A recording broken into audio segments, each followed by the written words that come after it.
Beautiful, beautiful sons of bitches and bastards out there. My name is Dalton. Welcome back to Yabs Pod. And joining me as always is my good buddy, Nate and Willie. Oh wait, wrong show. Yes, that is actually Jezza himself, Mr. Jeremy, and this is yet another BS podcast. Yeah, Nate and Willie, man, those good. I would like to have them join us one day on this show, except Nate does not have the foul mouth that we do. Nate will throw a fuck in every now and then. Yeah. You know what I mean? But Nate is just so laid. But he's like me on the JRPG report most of the time. You know? I mean, that's hard. How I know. It's hard to get to this level of explicitity. It takes a lot to get to this level we're at. It does. I tell you what, there was one night, and it was one of the recent episodes. I can't remember which one it was on the Steam machine. But if you listen to it, Willie is like towards the end of the show just starts cussing up a storm, and I think it's because he was falling asleep sitting up, so he was just nice. Fuck yeah, man, yeah, that's fucking what's up, dude. It was just, and me and Nate were giggling about it. We were like, oh, he's like, fuck so, yeah, can we end this already? Come on. Yeah, exactly. He's like, guys, I'm tired. I'm real tired. Come on, fuck yeah. I love those guys. They're both good dudes. Apparently, when I get super tired, I just get misogynistic for some reason. So, as we've learned the last couple of weeks, I have this thing when I'm super tired. You choke to death. Spit. You choke to death when you're super tired. Yeah, when oh fuck, sorry about that. I inhaled and just sucked a little bit of spit down my throat, and that was it. I was done. Okay, so when I get really tired or when I'm really fucked up, I don't move my teeth when I talk. Oh yeah. I'll be like, oh yeah, man, yeah, that's what's up. Yeah. But so if you ever hear me talking and you can tell I'm not moving my teeth when I talk, I'm either really tired or somebody was nice enough to give me a couple painkillers that day. Nice. Yeah, that's always the telltale that I tell people. So dude, what the fuck have you been up to this week? What the fuck have I been up to this week? Not a lot. I finished Yakuza 0, literally as you guys were recording the Steam Machine podcast. So I finished it 10 minutes too late to actually have Nate suggest Yakuza Kiwami as the next game, which is cool because y'all just did 0 a couple weeks or a couple shows ago. Put a little bit of space between them. Yeah.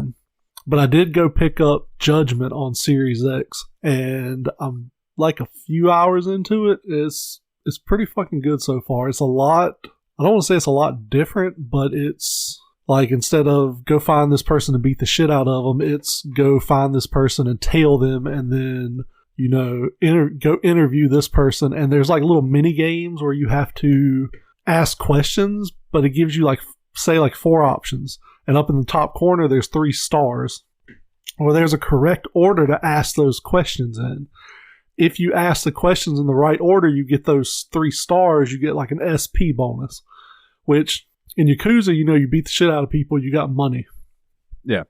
In this, you get SP. You don't get money. So the SP is what you use to upgrade your skills and all of that stuff. So yeah, it's going to be a lot harder to become a billionaire in this than it was in Yakuza 0. But yeah, you're asking questions in a certain order. You're putting clues together, stuff to try to solve these cases.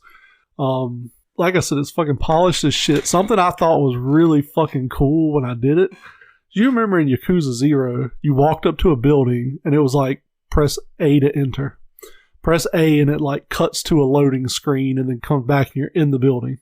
Yeah. In Judgment, you literally just walk up to the door and he pushes the doors open and walks straight into the building.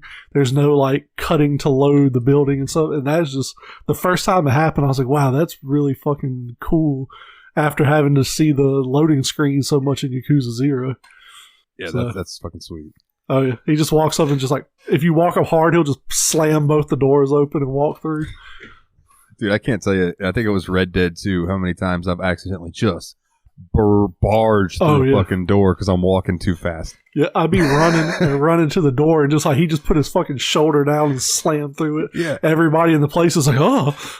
And then he walks in. Howdy, mister. Yeah. Yeah. I always try to talk to people and be nice. Although, dude, there's been so many times when I'm playing Red Dead that somebody will be like, I don't like the way you look, partner. Yep. And I'll be like, well, time for you to die. Today's the day you die. Yep. You know how many times I've walked by somebody and, like you said, waved at them or something, and they'd be like, fuck off. I'm like, oh, you shouldn't have said that. Now I got to kill you. Yeah. Dude, I have a mod that, and since I was playing, like, last time I downloaded, which every time I talk about Red Dead, I'm like, man, I should re-download that, and it's like 100 gigabytes. So, like, I always have to clear a ton of space for it. But that game is fucking huge. My mind just blanked. What was I gonna say? Oh, the mod that I used, you know how you can hog tie people? Yeah. Well, this was like, you could hog tie them and then, like, throw the rope up in a tree and hang them from the tree, right? Oh, nice.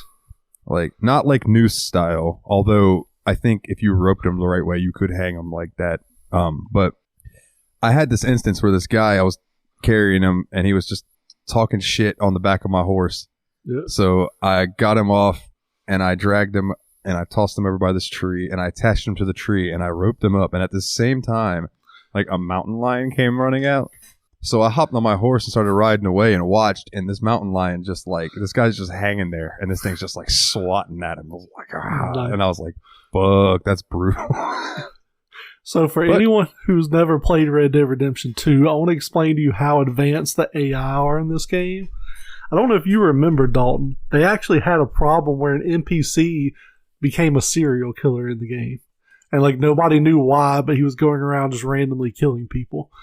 Like, they had no idea, like, the developers had no idea why that happened. But yeah, wow, no, I never heard about that. Fucking randomly killing people. So yeah, that's how advanced that game was. That game doesn't get enough credit.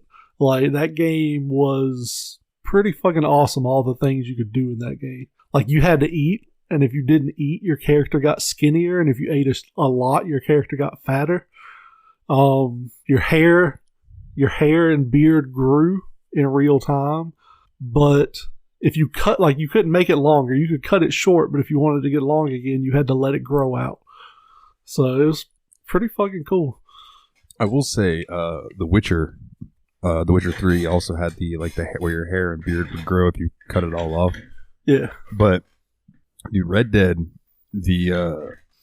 I like that they did the whole, like, you know, you'll get skinny and you'll get fatter and stuff, because they hadn't done that since, like, San Andreas. Oh yeah. And honestly, like, I wonder why Rockstar hasn't done a mechanic like that, like they did in San Andreas, like, you know, being able to go work out and raise your strength stats and stuff. Yeah. Like, that was almost RPG-esque in San Andreas. Oh yeah. Something else cool in Red Dead was if you had, like, your guns on you and you walked through a body of water, your guns would actually get damaged and rusted. You'd have to go, like, clean them, or they'd be less effective. Yeah, having to clean it. Yeah, and your horse's balls will shrink when it's cold. Yep. Fun stuff. And I can't tell you how many times I'll be riding along and I'll be like, man, this is such a beautiful scene, and my horse will just start taking a shit. Yep. You're just sitting there watching, and watched a couple movies and TV shows, which we have topics about later on, so I'll save those. What else? F1's in their summer break, so I've been using the time to catch up on the F2 races, so I've been watching a little bit of that. I sent you a clip earlier today of Hughes having a pretty nasty accident in qualifying in Monaco. Yeah, dude, that was brutal. Also, hold on, real quick. There's a fucking F2. What is that? As a Formula 2? Yes, Formula 1 is the pinnacle of auto, like, of motorsport. F2 is, it's kind of like the DEFCON scale. It's like the higher the number goes, the lower it is. So there's, like, Formula 1 is top. Formula 2 is like the developmental league. It's like, you know, that's where they take the drivers to move to F1. You got F3 behind that. I'm pretty sure there's an F4, and then there's, like, it's called, like, Formula Europe or something. There's, like, you know, smaller leagues. There's GP leagues. There's Formula E, which is all electric. Got W Series, which is an all-women's open-wheel racing league. Blowing my fucking mind right now. Dude, there's all the open-wheel racing you could want to watch that's out there. I had no fucking idea. Oh yeah, so like F2 is, like I said, that's kind of like almost the developmental league. The cars are, so in F1 the teams have to build their own engines and chassis. So like there's certain parts you can buy from other teams, but like 60-something% of the car has to be built by the team. They're engine suppliers, so like Mercedes, Renault, Honda, and who's the other one? Mercedes, Ferrari, Renault. Oh my god. Is it like Lamborghini or something? No, Christina's probably screaming at me. Who the fuck is the other one? Aston Martin. No, Volvo. Mercedes. Yeah, Mercedes, Ferrari, Honda, and Renault. That's the 4. So the teams, like either those teams all have works teams, which is the home team, and then they have like Williams buys their engines from Mercedes, Haas and Alfa Romeo get their engines from Ferrari, but you have to build your car. So there's a driver's championship and there's a constructor's championship. F2 is a little different because they're all the cars are spec cars. So all the cars are built to the same exact spec. You have 11 teams in F2, but the drivers are responsible for bringing their own sponsorship to actually cover the cost of racing for the year. So like it's funny because the team, like two teammates' cars will look wildly different depending on who their sponsors are. But like I said, that's where like I'm pretty sure if you win F2, I don't think you're allowed to race. Like if you win the championship, you're not allowed back in F2 the next year. So it's kind of like, it's almost like college football is the pro football. I was going to ask, yeah. Yeah, that's like almost AFL, like the college version, yeah. Like, I forgot. My brain just completely fucking went blank. But yeah, like that's where. I'm not the only one. That's what it is. You have like driver academies, like Mercedes, Red Bull, Ferrari, all have driver academies, and Alpine, who is the new like the title sponsor for Renault. They have driver academies where they take usually kids that are go-kart racing that show potential. They say, okay, we're going to put you in our driver academy, and that's almost like your fast track to professional racing, because they're going to train you, they're going to sponsor you in the lower series and stuff, and move you up through the ranks. So it's a very, very complex and very, very expensive world. So yeah. Sounds like it. Yeah. But there is a Florida boy racing in Formula 2 this year. So Logan Sargent, that's my guy in Formula 2 because he's the only American on the grid. And I actually watched Spain, the Spanish Grand Prix in Barcelona. He finished in P3 in the sprint race and P4 in the feature race. So he did pretty good that round. Watched Monaco qualifying today. He did pretty good in qualifying, so I had to watch the races maybe tomorrow. Nice to hear that a Florida boy's out there doing some shit, though. Yeah. You know what I mean? Like, is he good? I mean, obviously, if you're a fan of him, I assume he's pretty good. And if he's the only American. Yeah, he's decent. I'm just pulling for him this year because he's the American on the grid. I'd love to see an American in F1. He's in the Williams Driver Academy, so Williams is kind of like the shit team in F1. They're always at the back. So maybe they have one driver from Canada this year that's not doing good at all, but he brought sponsorship money with him, so money gets you seats in F1 now. Maybe I told him, I was like, if they could get Logan Sargent in that seat and get some of these big U.S. companies to put sponsorship behind him, maybe he can get a spot. Because I have to imagine like companies like Amazon, Disney, a lot of these like apple pie American companies would probably throw some money to have an American driver on the grid, considering next year there will be 3 Grand Prix in the U.S. It's been Austin, Texas for a while. This year was the first year they raced in Miami, and they're adding Las Vegas next year. Las Vegas race is going to be fucking cool because it's a street circuit, and the pit straight will be the Vegas Strip. So that shit's going to be fucking cool. I would love to go to that, but I imagine it's probably going to be about $2,500 a person to go to that. So, yeah. Boy. Yeah, unless somebody wants to buy pictures of my asshole, I don't think I'm going to make it. Bro, speaking of some expensive stuff, although it's not quite that expensive, I was looking up how much it would cost for me, my mom, and my dad. Because honestly, like, I can't think of two cooler people to go with that live around here. 4-day passes to Disney, where you get a park per day. Oh, yeah. I couldn't find where to put in that I'm a Florida resident. So if this was already had that added in, then Jesus Christ.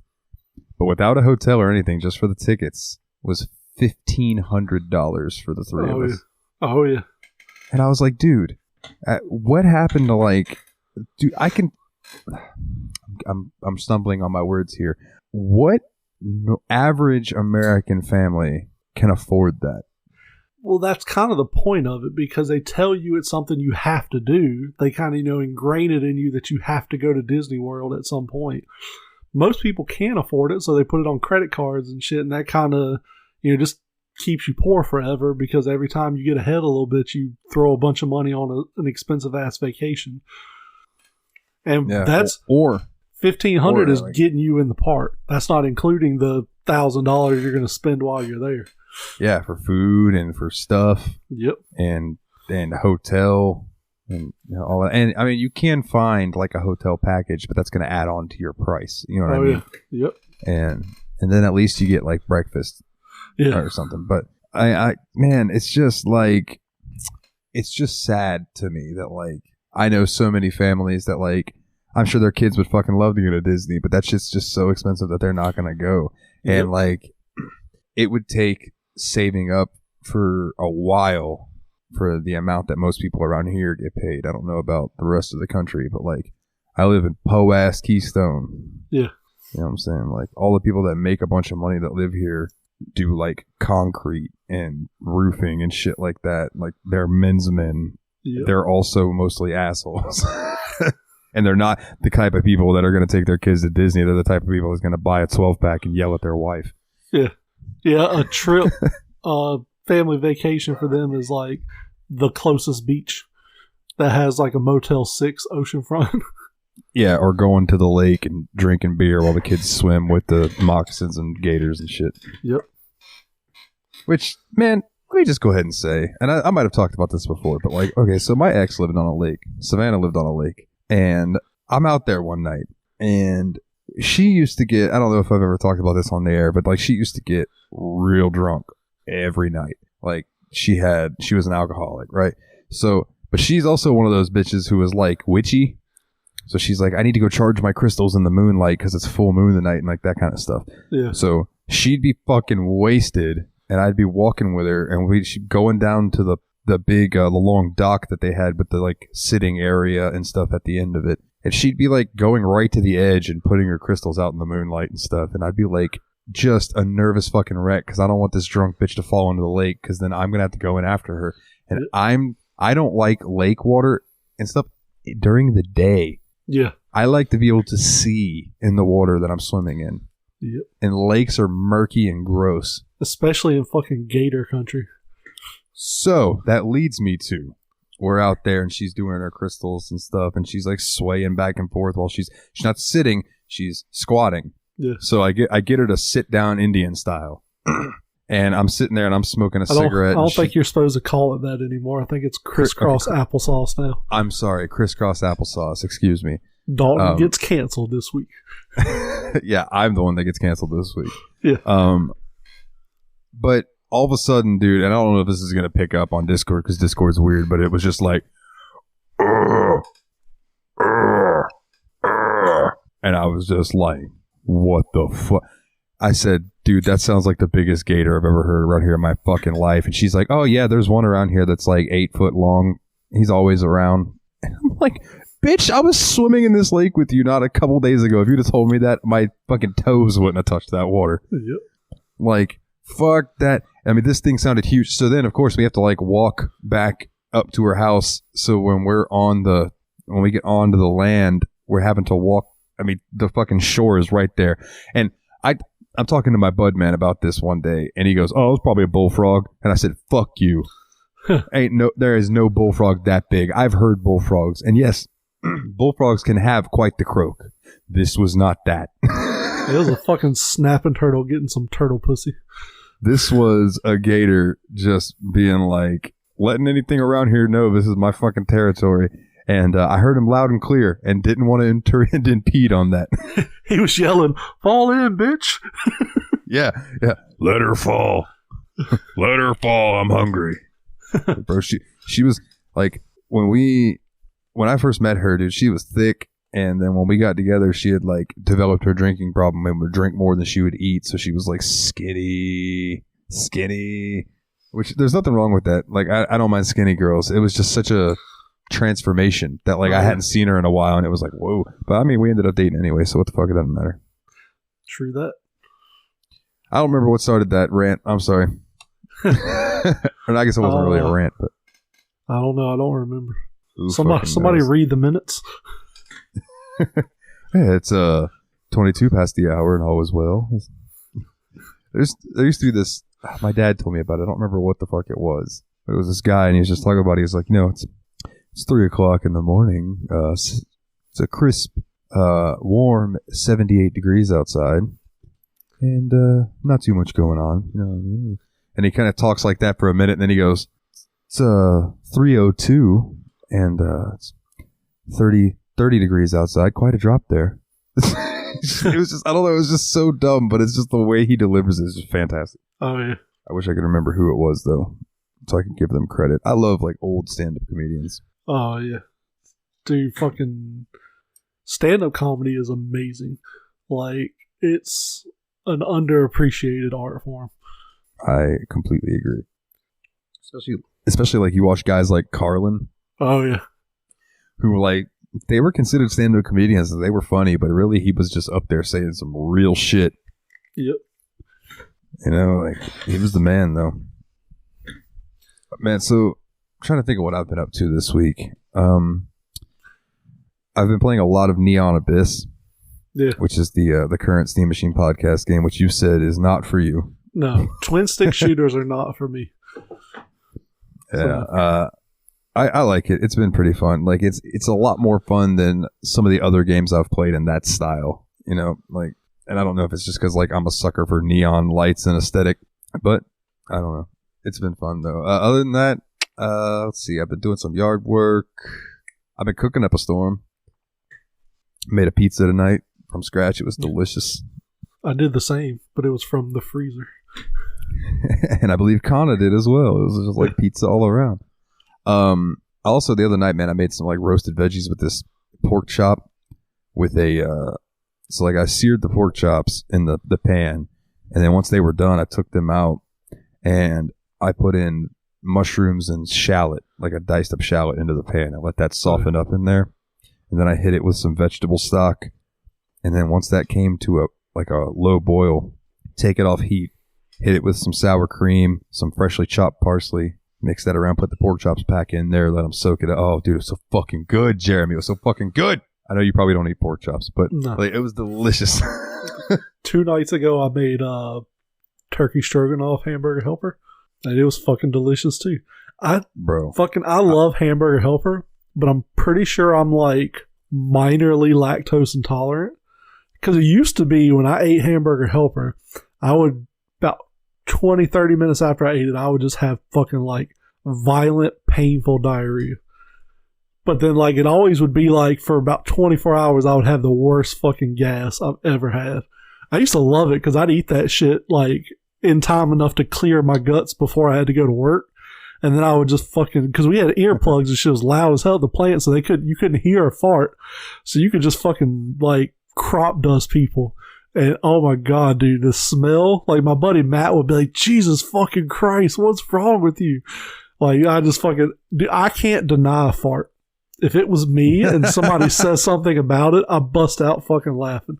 Like, if it wasn't me, I can be, no, that wasn't me. And they know I'm telling the truth, because if they say, was that you? I just fucking start laughing.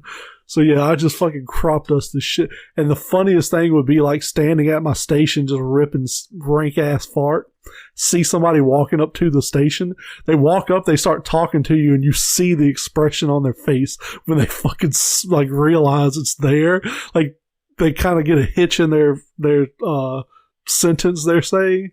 It's like, so I wanted to talk to you about about this. I'm like, okay, what's up? Just trying not to fucking laugh in their face. Because most people won't call you out when you fart.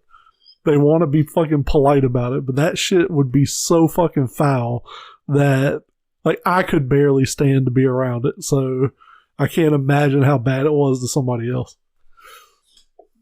Two things. One, I bet my dog, if she could, would laugh at me like that because I'll be petting her sometimes and I'll just hear this very light, like blow of air. And then all of a sudden I'm like, oh my God, Daisy, did you eat a fucking dead animal? What in the fuck is Jesus Christ? Also, I won't give her name, but one of my friends that lived with me back in the day, she was in the bathroom and she came out and like we were like talking or whatever and I had to pee. So I went in there to take a piss and I was like, oh my God, it smells like a man took a big old man shit in here. Yep. And I walked back out there and I didn't say anything. I sat down on the couch and she just looks at me and she goes, oh, did you go in the bathroom? Oh man, I am so sorry. And I looked at her and I was just like, I wasn't going to bring it up, but like, goddamn, girl. Like, what's wrong with your insides? She's like, my stomach hurts today. Yeah. Word. Dude, so one of my uncles had a girlfriend years and years and years ago. We're sitting in my grandparents' living room. She goes to the bathroom. She comes out laughing, right? So she went in there to take a shit. She's telling this story. You know the fucking old school like air fresheners? They were like shaped kind of like a cone, and you like twisted it open. Oh yeah, it had the waxy shit inside of it. So that was in there, open on the windowsill. She's in there shitting. She said, "I shit you not, the thing fucking closed." It's like, she's like, my shit was so bad the air freshener was like, fuck it, I'm out. Oh my God, that's like my dad has a friend of his that if he ever listens to this, hopefully he doesn't mind me telling this story, that he was dating a woman back in the day and the bathroom was relatively close to the kitchen area and he was sitting at the kitchen table and she went into the bathroom and he said that the smell that was wafting out of the bathroom was just like ungodly. And when she came out, he like made a comment about it and she went, oh yeah, just laid a triple wrap around with no brakes. And I was like, oh my God. What a fucking way to say you took a huge turd. Like, what the fuck? Dude, have you ever had one that like you were almost proud of? Like you kind of wanted to show it to people. You're like, look at this motherfucker that just came out of me. No. Like it's cresting the fucking water like Ariel and Little Mermaid. I mean, I've had some girthy boys, but I've never thought to like show it off. But that's just call somebody in and be like, look at this motherfucker. Sure. Oh my God, Dalton. Why'd you call me in here for this? Because look at it. It's got to be at least 10 Kirks. Oh my goodness, man. So let's jump into some topics, my brother. Let's do it. What do we got? Nichelle Nichols. Rest in peace, lady. Yes. She was on Star Trek, correct? Yeah. I was never a Star Trek fan. Never gotten into it. I did like her, though. I've seen interviews and stuff she's done. She was on an episode of Comic Book Men. That was pretty good. But yeah, she was well known as Lieutenant Uhura. She shared I think it was the first interracial on-screen kiss. Yeah, with William Shatner. William Shatner, yeah. Was a really big deal back then when that happened. Nobody gives a shit now, but yeah.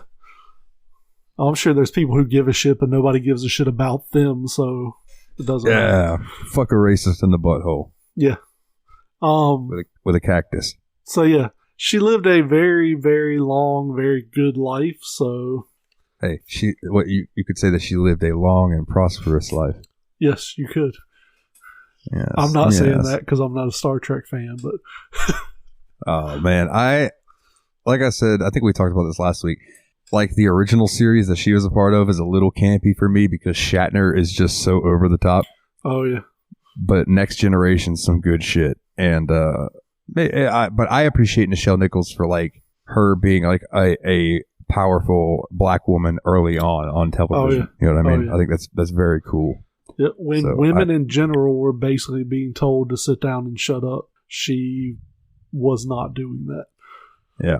Have we ever had the conversation about my buddy's girlfriend saying she wanted to, like, I just wish things would go back to like the way they were in the old days, like the 20s and 30s. I think you told that last week. Yeah, okay. Yeah. Okay, then I won't go into it again. But like I'm like, man, do you not realize like how far it's come in not that long? Yeah. You know, it's fucking wild. I'm proud of us, but then there are also some things that I'm like very disappointed in us about. Oh yeah. Yeah. Some things have progressed quite far and some stuff has not progressed at all. So this next topic, let me go ahead and say, these are my opinions. Yeah. These are not the opinions of Jeremy or his store that he works at, or owns, I mean. Yeah. So I just have this opinion that limited run and companies like limited run are dumb. And here's why. I think that they cash in on FOMO, and that's their whole shtick, right? Yeah, more or less. We're only going to release 200 of these. You better get one. And it's priced at whatever the fuck we want to charge because we know you'll pay it. And then, like, okay, so here's my big issue. The guy that runs it, Doug, right? Yeah. I've seen him he did an interview way back in the day, and it was Metal Jesus and Reggie asking him questions and stuff. And when they were asking him about, like, people were wanting, because they were asking fan questions too, and one of them was about bots buying up their stuff. Yeah. And he was basically like, and let me go ahead and say, from a business perspective, I totally understand this, okay? But, like, from a moral perspective, it bugs me a little bit. So basically his answer was like, well, we've put in limitations. We're only, 2 per household type thing. But then, like, what if there's 4 people that all live in the same house that they rent and they all want to get a copy? Well, then he's like, so there's really no way to get around it. And then, like, basically what he was saying was like, we could implement things. People are going to bitch about them, but in the end, like, we're making money regardless. So, like, what do you want us to do? Like, this is basically what his whole thing was. And I don't know, man. I don't like FOMO. Yeah, I can agree with that. Now, I will say in Limited Run's defense, because I am a partner with them, most of their stuff now has a pre-order window, and it's helped tremendously with that kind of stuff. Because, like, it used to be, say you want to, like, the one I remember vividly was Golf Story. When they did a physical version of Golf Story on Switch, it was like 8 a.m. or 10 a.m. and then like 6 p.m. They would do 2 release windows. You had to order, they had X amount of copies per release window. So if you weren't there waiting at your computer with your PayPal logged in and everything logged in ready to go, odds are you weren't going to get it because they were selling out in like, 5 minutes tops. Nowadays, almost everything they do is on a 2-week pre-order window. So basically they say, all right, we're doing physical copies of Shredder's Revenge. We're going to launch it today, August 7th. So you have the next 2 weeks to go on their website and order a copy. So if you don't go in that 2 weeks, that's kind of on you. Now, but the caveat to that I will say is some people are unaware that Limited Run exists. Because I've had people come in my store because I'm a retailer for them and say, hey, do you have this? And I say, no, they did the orders on that like 2 years ago. That's long sold out. And some people miss out, but I mean, that's kind of is what it is, like that's not much different than any other kind of, like, Nintendo is not printing Xenoblade Chronicles 2 anymore. So.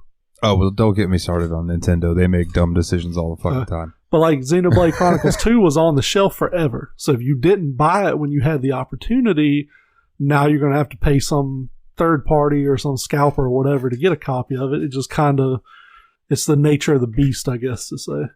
Yeah, I remember when I was going to get my, and switching it to the 2 weeks instead of the day is a better system. I'll give them that. Yeah. Because last I knew of them, it was like, you had to be there on that day, and if you missed it, fuck you. More or less, yeah. But I remember when I got my Switch and I was looking for games, one of the games that really jumped out to me, and we ended up doing an episode about this on the Steam Machine, playing it on PC, was Battle Chef Brigade. Yeah. And I was like, man, it'd be cool to have a physical copy of that. And I saw where Limited Run had it. Well, I went on their site and it was like sold out. I was like, well, shit. Well, let me look on Amazon and see. And there was like the cheapest one I saw was like $75. Yeah. And I was like, fuck, dude, this game is like $14.99 on the Switch store. Yep. So like I cannot justify paying $75 for a physical copy. Oh yeah. You know, and it's just like, I don't know. And I get that some of like the real old games are worth that much money because they're rare now. Yeah. But the fact that these come out and they're automatically rare because they're like, we're only making this an amount of them, when really like they could make more if they wanted, they just choose not to. That's the weird thing to me. Now I will say, like I said, in their defense, they're doing the 2-week pre-orders now, which has driven resale prices way down because it's not that hard to get it anymore. They have a retail store now, which is pretty close to where I live. So, you know, that's location-wise can kind of suck if you're in other parts of the country. But they do have shit that's not available anymore in their store for regular price. Like I said, the resale values are pretty low now because there's just so many more copies. And like the way that works in general is any company who's doing something like that, you know, they have to go through, say with Switch games, they have to go through Nintendo to get approval because Nintendo prints all the cartridges and stuff. So they have to be ordered in like multiples of X. So I'm going to say, it's not true, I don't think, but I'm going to say 2,500. So they have to order them in chunks of 2,500 or 5,000 or 7,500. It's probably less than that, probably more like 500. But say like, you know, so say it's 500, say they get 10,223. So they've got to order that 10,000 and they got to order 10,500 copies to cover the orders. That gives them a little bit of extra for, you know, shipping damages or defects or anything. And then now what's left goes in their retail store.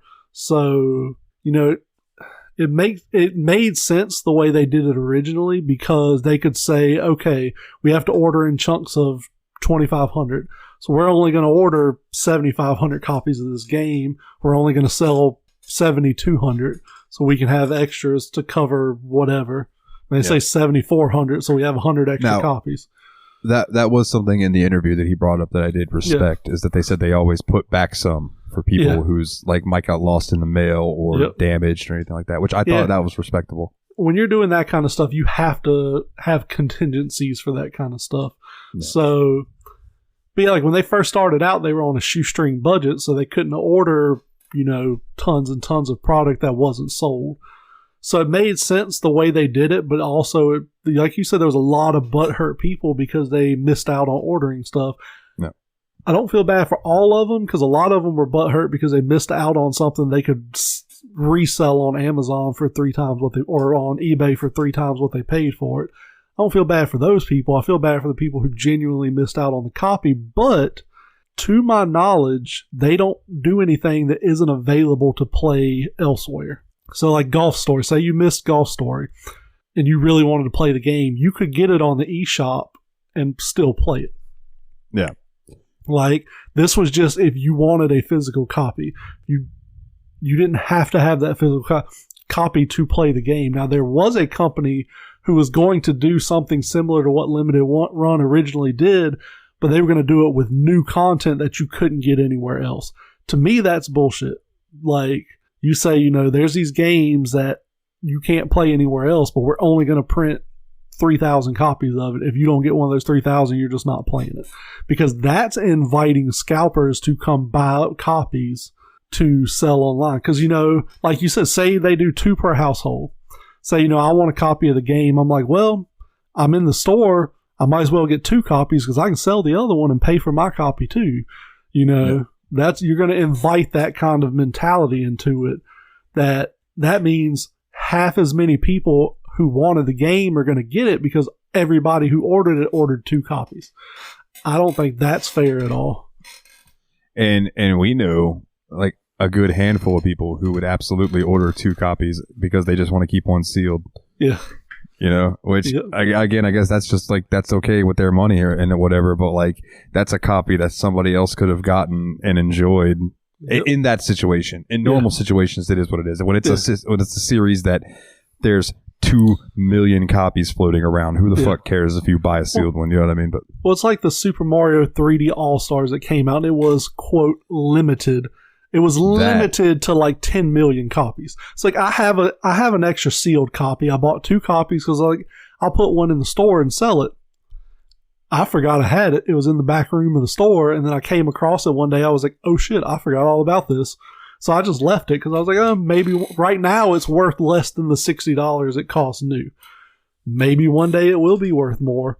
I was like, I'll sit on it. But like I said, it's quote unquote limited to 10 million or so copies. So it's not like it's going to ever be hard to find.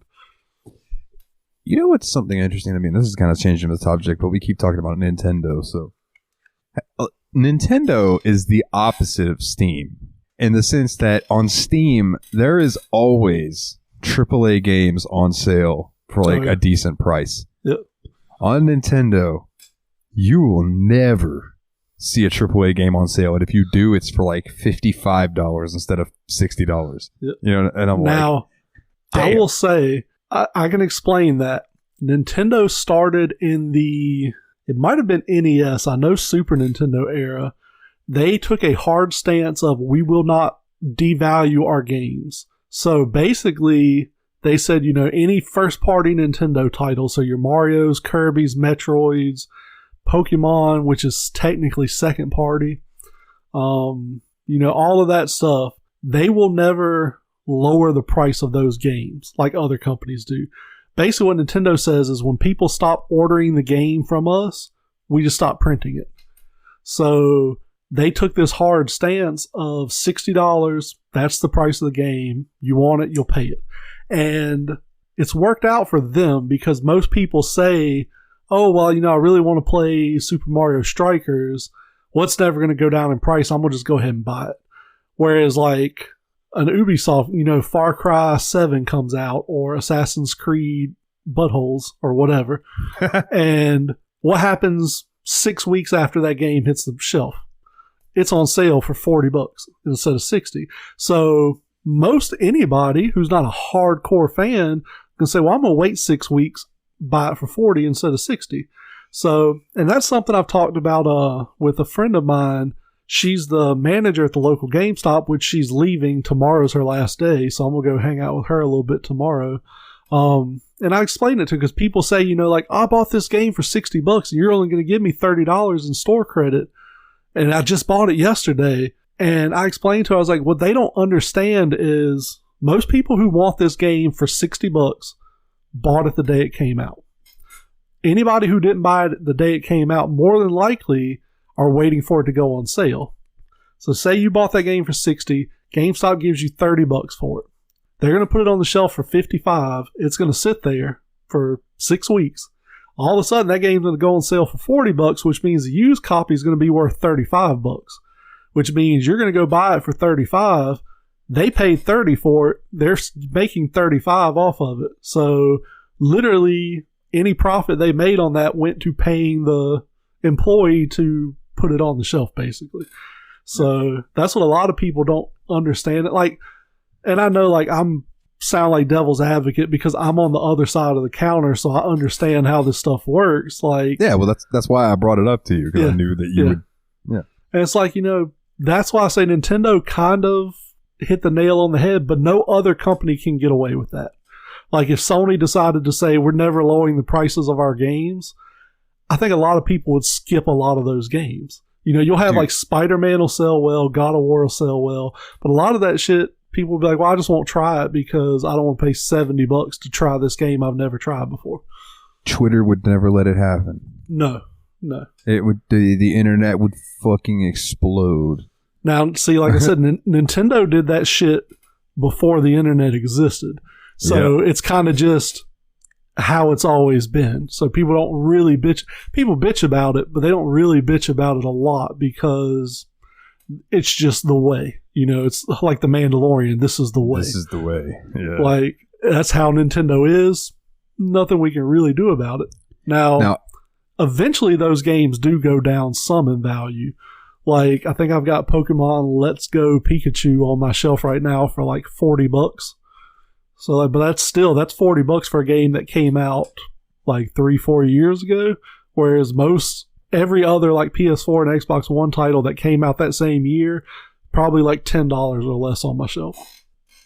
Yeah, dude, it's fucking wild, man. It's like one of the things that's been happening that I appreciate, but also I'm sure it's just to drive pre-order numbers is the like, and I see it on PC a lot where you can get pre-order, but it's like for a lower price. So it's like if you pre-order it, you can get it for $50 instead of $60 or sometimes they used to do that. A lot of them stopped doing that now. Because I still see it on Steam, but the digital copies they can afford to do that, like Steam and stuff. They can't do it on console digital copies because of what's called a retailer. It's like retailer's right or something, where basically it's a paradox PlayStation, Xbox, and Nintendo have where they could sell digital copies cheaper, but say Walmart, Target, all the big stores have a game for $70, and Sony says, well, you can buy the digital copy for $60. Nobody's going to go spend the extra $10 for the physical. They're all going to buy the digital, or most are going to buy the digital. I was going to say, well, or say 50 versus 70, so 95% of the people are going to pay 50 and not pay 70. Well, then that's going to piss off Walmart, Target, and everybody else. So they're going to say, well, fuck you, Naughty Dog. We're not ordering any more Naughty Dog titles. And that's a huge chunk of it because those stores prepay for those games. So that's a huge chunk of money gets wiped off the table. So basically they've come to an understanding with the retailers that, hey, we're not going to sell the digital copy any cheaper than the physical copy. So really people who are buying digital now are putting more money into the developer and the platform's pockets because they're not having to pay the extra $5 to $10 of profit to the retail stores. But in a sense, like, I mean, and this is just me personally, like if that money goes towards paying the people who worked on the game, then I don't mind. Yeah. I appreciate their hard work. Although, we both know that corporate greed doesn't exactly work like that. Yeah, not at all. But yeah. So this next thing that I have written down, this is a real quick one. Okay, so all right. I have this chick that like I don't want to say that I'm friends with her because she's very much an acquaintance, if that. And she's on my Snapchat, and she was messaging me the other day, and she was like, "Where do you stay at again?" And I was like, "Oh, I'm in Keystone." And I got a reply that I never expected to get from anyone, and I immediately was like, "What the fuck?" Her reply was, "Oh, I hear they have really good meth out there." Well. And I was just like, my reply to her, after like staring at that sentence for a good 5 minutes, just like, for real? My reply to her was, "I wouldn't know. That's not my kind of, that's not my bag." Yeah. And she just writes back, "LOL." And that was the end of the conversation. And I'm like, what the fuck? Like, who just like casually talk? Yeah, man, they have great meth out there. Walter and Jesse, they're set up in Keystone now. Selling that blue crystal. Wouldn't fucking surprise me, bro. There's been like 2 or 3 times that trailers have caught on fire, and turns out it's because a meth lab exploded or some shit. Like, oh yeah, it's fucking ridiculous. That's a drug I can honestly say I have no desire to try whatsoever. Like, I've never met an intellectual who smoked crystal meth. Like, no, I don't know any ultra successful people who smoke crystal meth. No, dude, I did it one time and didn't know it was crystal meth. I just was told to hit. I think I've told that story. Yeah. And it's awful. It's awful. It just keeps you awake. Fuck that. I really like sleep. And it's terrible. I don't understand why people would do it. I watched so there was this documentary series on Netflix way back in the day. Yeah. I don't know if it's still on there or not. It was called American Underground. And there were 4 episodes. Sounds vaguely familiar. There was an episode about a crack house. There was an episode about people who made meth. There was an episode about heroin, I believe. And then there was an episode about steroids. Now, out of those 4, who do you think was the craziest motherfucker? Meth. No. The people who made meth, surprisingly chill. Wow. The motherfucker who made steroids was a goddamn psychopath. I could see that. Like, they showed up, the guy doing the interview and everything, like, you know, showed up, and the guy was wearing a ski mask because he didn't want his face to be on camera. And he immediately, like, tells them to come in, and they come in, and he immediately starts grilling the dude. Like, you didn't tell me that you were bringing somebody else, his cameraman. Yeah. And he goes, well, I mean, this is a documentary. I needed, you know, my cameraman and everything. He's like, you didn't fucking tell me you were bringing somebody else. And the guy has the cameraman pull his wallet out and hand him his license, right? So he can check his ID. And when he has his ID, he snaps a picture of it. And then he snaps a picture of the back of it. And he hands it back to the dude. And he goes, there, if you reveal who I am or anything about me, I know where you live and I will kill you and your entire fucking family. Do you understand me? And the cameraman's like, yeah. Like, and so they went in and it was like watching this guy make steroids. And at one point, the dude who was interviewing him like leaned over this pot to look in it. And the dude flipped the fuck out because he was like, dude, if a piece of your hair drops in there, it is going to fucking ruin it. And that's going to cost me like $10,000. You want to fucking pay me $10,000? Dude, it was the wildest shit. But anyway, I can see it.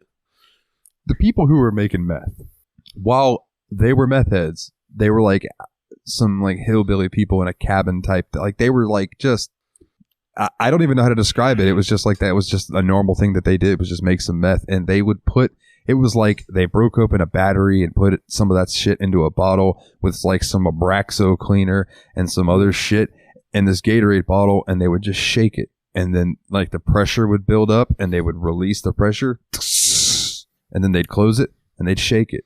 And eventually, like on the sides of the bottle, this fucking crystal meth would start sticking to the bottle, and then they scrape that out and then they smoke it. And I'm like, Jesus Christ. Yeah. I remember, remember 1,000 Ways to Die on Spike TV? Yeah. There was an episode they were talking about a dude cooking meth. And, you know, all those stories were kind of elaborate and a little exaggerated. But I feel like they were based off of what possibly happened. So this dude was cooking meth. He had a piece of gum, chewing gum. I don't know if meth heads chew gum. I know their teeth are usually pretty fucked. So he's chewing gum, and what he would do is he would dip the gum in the citric powder that they were using for like I don't know, for some reason they had citrus powder they were making meth with. I don't know how to make meth. Okay, whatever. So he's like dipping it in there to get flavor on it, right? Well, I do know phosphorus is part of meth. So apparently he had the citrus and the phosphorus next to each other, and one time instead of dipping his gum in the citrus, he dipped it in the phosphorus, put it in his mouth, bit down on it, and blew his jaw off. For those who don't know, phosphorus is what the heads of matches are made out of. So basically when he bit on it, it ignited and blew his jaw off. Jesus fucking Christ. Yeah. I could see that realistically happening if you're like up for 36 hours cooking meth. Like I could see that happening. That's one of the craziest deaths I've heard about on that show. I can tell you two that like vividly I remember from that show. Okay. Oh, I'm sorry. Three. One was the person walking through the garden eating a cucumber, and they stepped on a rake, and the rake popped up and hit the cucumber and shoved the cucumber down their throat, and they choked to death. Oh shit. Okay. See, Doritos won't do that to you. Just saying. Cut your gums up. Yeah. Another one was this guy had the burps, and he just kept burping. I think I remember that one. Had his girlfriend punch him in the stomach so he could get this big burp out, and it ended up rupturing his stomach because it was full of gas, and he ended up dying from internal hemorrhaging. I remember that. And then the one that I'll never forget was this guy was at an Insane Clown Posse concert. And I love ICP. I don't care what people say about them. They're fantastic. While I'm not a juggalo, I appreciate ICP music. Thank you. Well, then I don't appreciate juggalo culture, but I do appreciate the music. Well, you notice that I'm not exactly a juggalo in style. You know what I mean? Yeah, I feel you. There are juggalos who ruined that for me. Yeah. But so anyway, this guy gets pissed off at them for some reason, and he says that he's going to ruin their show by going backstage and or on the side stage or something and disconnecting their lights and their power and stuff. Now, I don't know if you've ever been to an Insane Clown Posse show. No. But they spray Faygo all over the fucking crowd. Like they diet Faygo so it doesn't get all sticky. You know what I mean? Which is nice of them. The sugar-free kind. It's very considerate. Yeah. They spray. And I'm talking like they have these gloves that are specifically made that they can fit their finger. I mean, their fingers they're gloves, but like it's cut off so they can fit their finger into the 2 liter. And they'll shake it and they'll just like push it off their finger and it'll just woof, and fly off into the crowd and just they have clowns on stage that spray people with Faygo in between songs. You'll just hear Faygo break and a bunch of dudes will just run on stage just cover. So by the end of the show there's like 2 or 3 inches of Faygo on the floor, right? And again, something respectable for them, they have an entire crew that helps clean the venue afterwards and the next day so that the venue people don't have to deal with all that Faygo and shit. Well, this guy goes to unplug this electricity stuff and he's covered in Faygo and there's Faygo all over the floor. So he like touches this shit and just gets electrocuted to death. Yeah. Like, so what the fuck? I've got 2 more I can remember vividly from the show. One was similar to that. Some fucking drunk was out fishing in an aluminum John boat with, the wood seats on them. Yeah. So he's out there fishing and drinking beer, getting drunk, can't catch any fish. He gets pissed off. So he worked for the power company apparently. So went to his truck, got a fucking spool of wire, climbed the electric pole next to the pond, hooks it up to the fucking transformer, brings it down, gets in the boat and stands on the 2 wooden like planks, pushes himself out into the water, standing on the place and throws the line in the water. So you're running transformer straight to the pond, you're electrocuting the fish. Yeah. Like I said, this motherfucker's been out here for hours drinking beer. His dumb ass slips and falls into the aluminum boat, which, what does aluminum do? Conducts electricity. And fucking fries his ass. Then the other one, you'll like this one. Jesus Christ. Supposedly, this woman was at the grocery store, the Spike TV elaboration, sees some super hot dude working there, gets all excited, buys a big ass carrot, takes it home, starts, rubbing one out with the carrot. Apparently she did not peel the carrot. So anyone who knows, carrots are very rough skins on them. The story was she was masturbating with a carrot. She tore herself with the rough exterior of the carrot, and then with the constant in and out, pushed blood into her bloodstream through that tear, went to her heart, embolism, killed her. And I was like, could you imagine them finding your dead body with a fucking carrot hanging out of your vagina? Like, could you imagine your family finding you like that? No, and that's why I'll never do that. What is it? Autoerotic asphyxiation? Yeah, no, I'm good without that. No, dude, I don't need to be caught dead hanging there with my dick in my hand. I'm good. I don't need my mom being like, I haven't heard from Jeremy in like a week. I'm going to go see if he's okay. And I'm just hanging in the closet with my fucking dick in my hand. Like, no, I'm good. Yeah, but fucking a carrot? My God. Fucking a carrot and killed herself with it. Oh, there was one more. Apparently there was a female real estate agent who would fuck people to convince them to buy a house. Apparently she starts fucking some chick on the gas dryer in this house. And oh my God. Apparently they knock the gas line loose of the dryer and house starts filling with gas. Something sparks and the house blows up with them in it. Like I said, the show was great. I feel like their stories were mostly bullshit. Like it was like, what's the most dramatic way we can come up to explain this death report that we were given? Because I feel like the death reports were actual, like, legitimate death reports. But I feel like they were like, what's the most dramatic way we can explain this death report? Like, I really don't think there was a lesbian or a bisexual real estate agent out here fucking people into buying houses. Like, no. I don't think that actually happened, but... And I don't think that somebody had a rake knock a cucumber down their throat and then choke to death on it. It's just like, I mean, I get that the randomness of that is totally possible. But I don't know. Who knows? What a way to go, though. So I saw that. So the other day when we were talking about anime, a couple episodes ago, I was like, oh, well, I'll go re-up my Funimation, and then I'll give you the information. Which, did I ever do that? I think I did. You did, and I never signed into it, so I'll have to get it from you again later. Okay. Well, hold off. I mean, what I said, Funimation, is we don't share passwords because that's not right. Yeah, I don't know what you're talking about. Yeah, that's what we said, Funimation.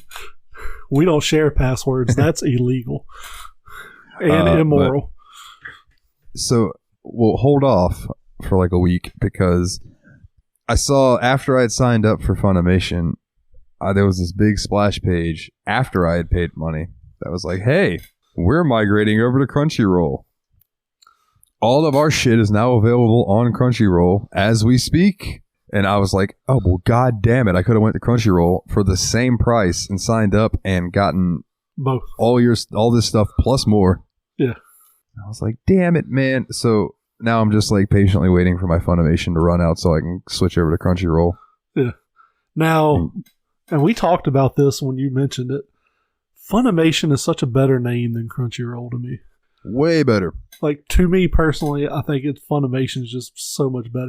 And that may be because most of the anime I've watched was Funimation, so I'm fond of that splash screen, the Funimation.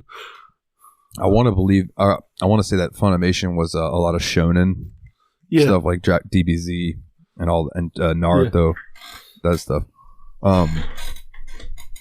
But yeah, I understand that Crunchyroll is supposed to be talking about like a sushi type thing, but Funimation is just such a more pleasant word to say. It's such a good name, but it's going to the wayside. I saw where Crunchyroll acquired some other company too that has like it was like some kind of online anime store type thing. But they're making them move their adult content that they sold on that site to another site. They're like, Crunchyroll's like, no, we're not selling porn and porn accessories. No giant squid dildos. I was about to say, like, no tentacle dildos. Yeah, we're on the same wavelength there. What the hell? I mean, fuck them then. I remember one of my favorite episodes. I wish I could remember which series it was. If it was, I don't think it was No Reservations. I think it was the series that Anthony Bourdain did on CNN, and I cannot think of the fucking name of it. Parts Unknown. Yeah. That's what it was, Parts Unknown. He went to Japan. And they were in Japan, they have a bunch of micro bars. Yeah. Where you go into these little ass bars and there's like 6 seats. If that. You know what I mean? It's real tiny. And they're sitting in there and they're having sake or whatever. And he just asks the guy, he's like, so I gotta ask, what's with the tentacle fucking and porn here? And the guy really didn't have much of an answer for him. He was just like, that's just what some people like. And he gave some, explanation about the monster stuff behind it and things like that. But it was very much just, that's just what people are into. Who knows? It sells. So something I'm curious about Japan, after playing Yakuza, are like cabaret, they're probably not called cabarets, but are like host clubs a real thing? Yeah. Like where you literally just go to this club, you pay a cover, and then you sit down and just some fully clothed girl sits with you, pretends like you're interesting as long as you're spending money. That is 100% a real thing. Yes. That's crazy though, because like, why not just go to a strip club where the same thing's going to happen, but she's going to be naked? You want to know why? Well, okay, here's my theory on why. So the way that people perceive you is huge in Japan. True. Right? True. Remember in Yakuza, like Kiryu and Majima, like they weren't the type of dudes you'd see going to a strip club. But you know who was? That fucking underwear guy. Yeah, the underwear guy. He was in the fucking strip clubs. He was in the whorehouses. He was doing that weird tentacle shit. Like, that guy knew how to party. That guy was all about it, right? So I think it's more like the people who go into those clubs just probably don't want to be seen as somebody who would go into maybe they look down upon. I don't know. I've never been there, so this is all speculation from me. Yeah, I'm curious if anybody is Japanese who listens to our show, send us an email and explain it to us. Yeah. Or if you just live in Japan. I'm not being funny. I'm genuinely curious about like the culture and why these things exist. Because like you said, modesty and honor are very big in Japan. But I remember seeing a Japanese game show where a girl had to ride a tricycle around a little like figure 8 thing, And then literally there's 4 girls racing. They raced around this thing. They went around the wall, and there were 4 dudes sitting there with erect penises. They had to give the guy a blowjob until he finished, and then go do another tricycle section of the race. So like literally, this was some kind of fucking dick sucking triathlon that they were doing on this game show, and like these are two fucking. This is North Korea and South Korea extremes, like. Yeah, I know. I've seen crazy. The game shows where it's the girls, and the girls are competing to see who can get the guy to come first. Like behind the wall, they're jerking him off, and the guys are trying to compete to who can last the longest. Yeah. It's fucking wild. Why don't we have shows like that? That'd be fantastic. Because we were founded by prudes. Our country was founded by prude-ass people, so we can't have cool-ass, like, masturbation games and stuff. But then at the same time, like, our porn isn't blurred. True. And some of their porn over there's blurred. That's what's funny about Japanese porn is it's like dudes shoving a fucking 14-inch tentacle up some girl's butthole, but there's a piece of white tape over her vagina to keep her dignity intact. Like, that's... You can't see. Or they'll blur it. So yeah, they'll blur it. They'll like pixelate it, or I've seen like just a thick-ass piece of white like medical tape covering it. So, like, it's something to do with keeping her honor, I think. But, like, yeah, she'll just be, like, getting 14 inches of rubber jammed up her butthole. And, yeah, it's an interesting culture. Very much so. I would love to go over there. Oh, I want to go so bad. But I'm, like, with my food issues, I'm honestly worried I'll starve to death if I stay over there for, like, 2 weeks. You like McDonald's? Yeah, their McDonald's is not like our McDonald's. So. But you could still get a Big Mac there. Like... Yeah, those are synonymous. Well, dude, you could get a Big Mac plain with no sauce, and you would be all right. I don't eat hamburgers, though. I eat chicken nuggets at McDonald's. But I did hear that there are American like pizza chains there, so I can probably get pizza and be fine. Go to a Pizza Hut-aroo and get. And I feel like, dude, there's like so many cool ass like snacks and shit over there. I feel like I could make it work. Yeah, there's a whole Outside Xbox video of Jane and Andy trying Japanese snacks. Oh yeah. And I'm like, man, all of those look so good. I feel like if I went, I would force myself to, like, I would go to my doctor and be like, can I get some anxiety medication or something?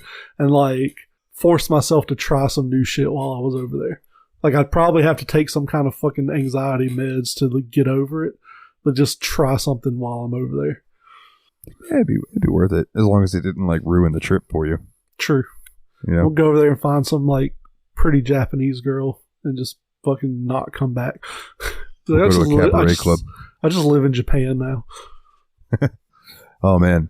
Yeah, I'd love that. I want to learn the language enough that I could go over there and, like, semi get around. Yeah, my problem is I wouldn't be able to hide because I'm 6'4". I wouldn't be able to hide in the crowds in Japan. Oh, brother, I'm 6'2". I'd be right there with you. Yeah. Like, we'd just be like, they're like, everybody else. Where are Jeremy and Dalton? They've overstayed their visas. And it's like just scanning the crowd and see 2 white heads just above everybody else. there they are. Get them. Get them. And it's like, I have a bad back, so it's like I'm trying to run crouch down, and I'm just like, oh my God, I'm dying. Jump in like a rickshaw cab and be like, go. Like, you're too big. Me no go. Step away from the buffet. You scare my wife. Oh my God. Rest in peace, John Panay. You were a funny motherfucker. Oh, yeah. He was one of the best. Why don't you eat vegetable, fat boy? Try broccoli. Do you remember his skit when they went to Italy? He was talking about they were like, the people were just constantly feeding him. He's like, oh, I can't eat anymore. And they just keep bringing plates. Like, my cameraman, he's a skinny guy. He's over dead in the corner.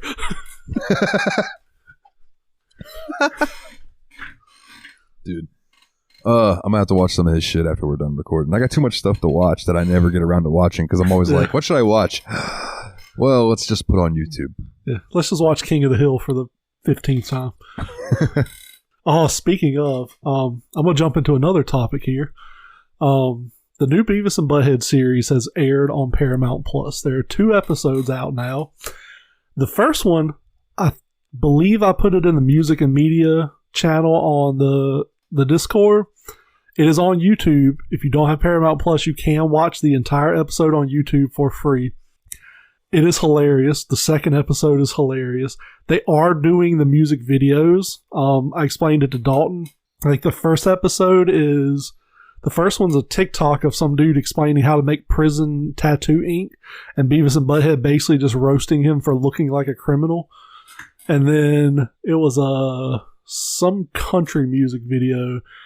But all I remember is the music video was like the dude was singing. It was some like really, you know Fortune Femster? Do you know who that is? That doesn't sound remotely familiar. People listening, Google Fortune Femster. This was a dude who looked like that. Curly hair, really overweight, really fat faced dude. And he's like sitting in a restaurant. You could have just said, Dalton, it's just a guy that looks like you. And I'd have been like, all right. No, you look better than this guy. Woo! Okay, continue. So he's like sitting in a cafe or whatever, and some hot chick walks in, and he's like starts waving at her, and she's like, basically her face is like, absolutely not, and she just turns around and leaves. And Chubby's all fucking sad and shit. So the fucking dude sitting in the thing, he like comes over and starts talking to him about how he's wearing the fucking Aladdin vest from Superbad, and like he looks like a fucking dork, and takes him home and like changes his clothes and teaches him how to talk to women and shit like that. And like, but Beavis and Butthead are just fucking roasting this dude the whole time. It's fucking hilarious. And then the second episode, I think there's one more. I think there's 3 total. I can't remember what the other one was on the first episode. The second episode had some Spanish music video, like Spanish boy band, that they were just roasting the whole time. Then it had an ASMR YouTube video that they were talking about, and Beavis was like talking about spanking his monkey, and Butthead's like, no, do not spank your monkey, you're gonna ruin the ASMR video. Like, they're both like, Beavis, I like talking like this. Like, they're talking to the fucking really low ASMR voice. And then the fucking last one was the best one. It was the BTS Dynamite music video. For anyone who doesn't know, Dynamite like plays on the radio all the time. BTS is like the big K-pop band. So, like, I was explaining it to Dalton, they're watching it, and, like, when the video comes on, Beavis is like, oh, this song kicks ass. Oh, this band kicks ass. And Butthead was like, what did you say? And Beavis was like, oh, nothing, I didn't say anything. And Butthead was like, I thought you said that this video kicked ass. And he was like, well, it's just kind of, he starts, like, naming off the members of the band and stuff. Butthead was like, how do you know their names? He's like, I'm going to leave. And Butthead just gets up and walks off. Beavis is sitting there listening to the song. He starts, like, bopping his shoulders back and forth, and it cuts to the music video. Then it comes back, and Beavis is like on the back of the couch, like twerking to the video. And Butthead comes in, and he's like, "It's not that you said it; it's that, oh my god, what are you doing?" Like, Beavis is like, "Oh no, I was doing this about something else. It's not the music. This music sucks." And like, oh my god, it's the funniest shit ever. Like, definitely, if you have Paramount Plus, watch both episodes. If you don't, like I said, the first episode at least is on YouTube. Check it out. It's fucking hilarious. Paramount Plus, like I've said it more than once on this show, it's $5 a month, and it is worth every fucking penny. Like, you're getting MTV classics, Comedy Central classics, Nickelodeon classics. Like, my childhood is on Paramount Plus for $5 a month. It is well worth every penny of that $5. I remember when I did my free trial with Paramount Plus or whatever, I just watched Reno 911. Oh, yeah. And holy fuck, that show, I don't think that show deserves enough, like, I don't think it gets enough credit. No, that show was phenomenal. Like, for how fucking funny it was. Yeah. That fucking scene where Dangle comes out of that place and he's got the boots on, and he just starts, like, striking the poses, and he's like, I'm just goofing. New boot goofing. Yeah. And then he gets out there and his bike is just, like, around a telephone pole. Like, I don't know how they did that without, like, taking the bike apart and then putting it back together. Like, I mean, like, with a saw and a welding. But goddamn, is the funniest fucking... How his bike, like, that was all running gag throughout the whole show, is that anytime he went and did something, when he came back to his bike, somebody had fucked with it somehow. Yeah, I remember, like, didn't people steal his bike and shit, and he'd be trying to chase them down? Yeah, they'd steal it. They would take the chain off. Yeah. They would, like, chain it to other things and put, like, 6 locks on it. they would wrap it around a telephone pole. Like there was like all kinds of shit they would do to poor Dangle on his bike. To me, one of the funniest characters on that show was Nick Swartzen's character. What was it? Terry. Terry, yeah. Rollerblading Terry. Yeah. Hey, what are you doing? Oh, I'm just out here working, guys. How are you doing? Really? Because we heard that there's a guy here in rollerblades offering to give people hand jobs in the parking lot. What? That's crazy. Yeah. I swear, if I see somebody doing that, I will let you know. Like, oh, yeah, Nick Swartzen was funny in that. The one episode where he's like screaming and they're like, what's wrong? He's like, I was murdered.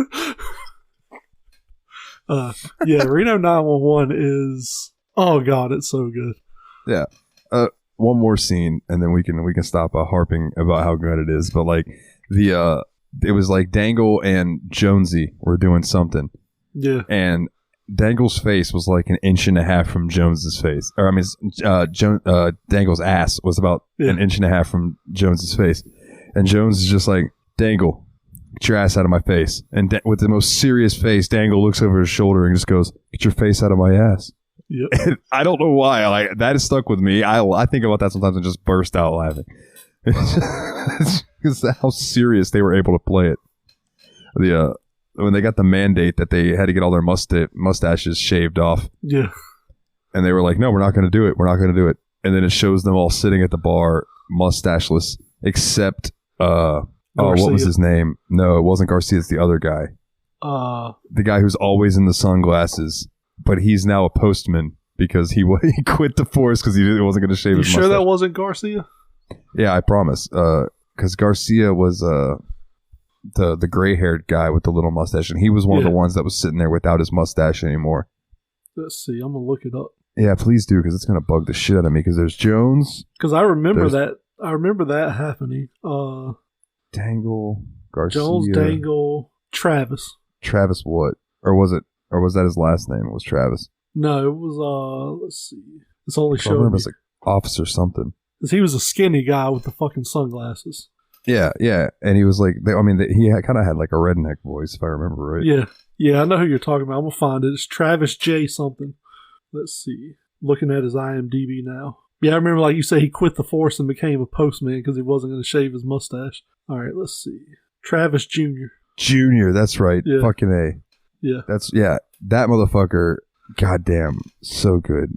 So good. That whole, like I said, go sign up for Paramount Plus. Like, it's $5 a month. It is worth every fucking penny. Like, it's probably the most bang for buck streaming service you can get right now. Especially if you're delinquents like me and Dalton. Because all the delinquent ass shit is on there. Yeah, all the stuff that we grew up that made us the way we are. Beavis and Butthead is on there. The South Park specials are on there because South Park has a deal with Hulu for like another year. So like 23 or 24, the new South Park seasons will be on Paramount Plus.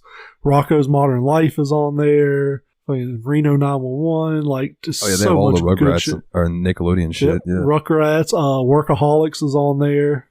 Basically, if it was on Comedy Central, Nickelodeon, or MTV, it's on there. Hell yeah. So you saw a movie this week, man. Yes. The new movie Prey came out like 2 days ago. I watched it the day it came out on Hulu. For those who don't know, Prey is the latest movie in the Predator franchise. I am a gigantic fan of the Predator. Like, the Predator franchise is one of my favorite franchises on television or in movies, whatever. I'll go back and watch like the original movie quite often. And this movie takes place like 300 years ago. I want to say it's supposed to be like the original Predator who visited Earth. Could be wrong about that, but I feel like that's what they said. But anyways, it's Predator comes near like a Comanche village. So it's basically, Comanches versus Predator. And man, this movie was fucking good. If you like Predator, if you like 80s action movie style of stuff, like, it's fucking great. And it was very, very immersive in the fact that it was directed by a Native American.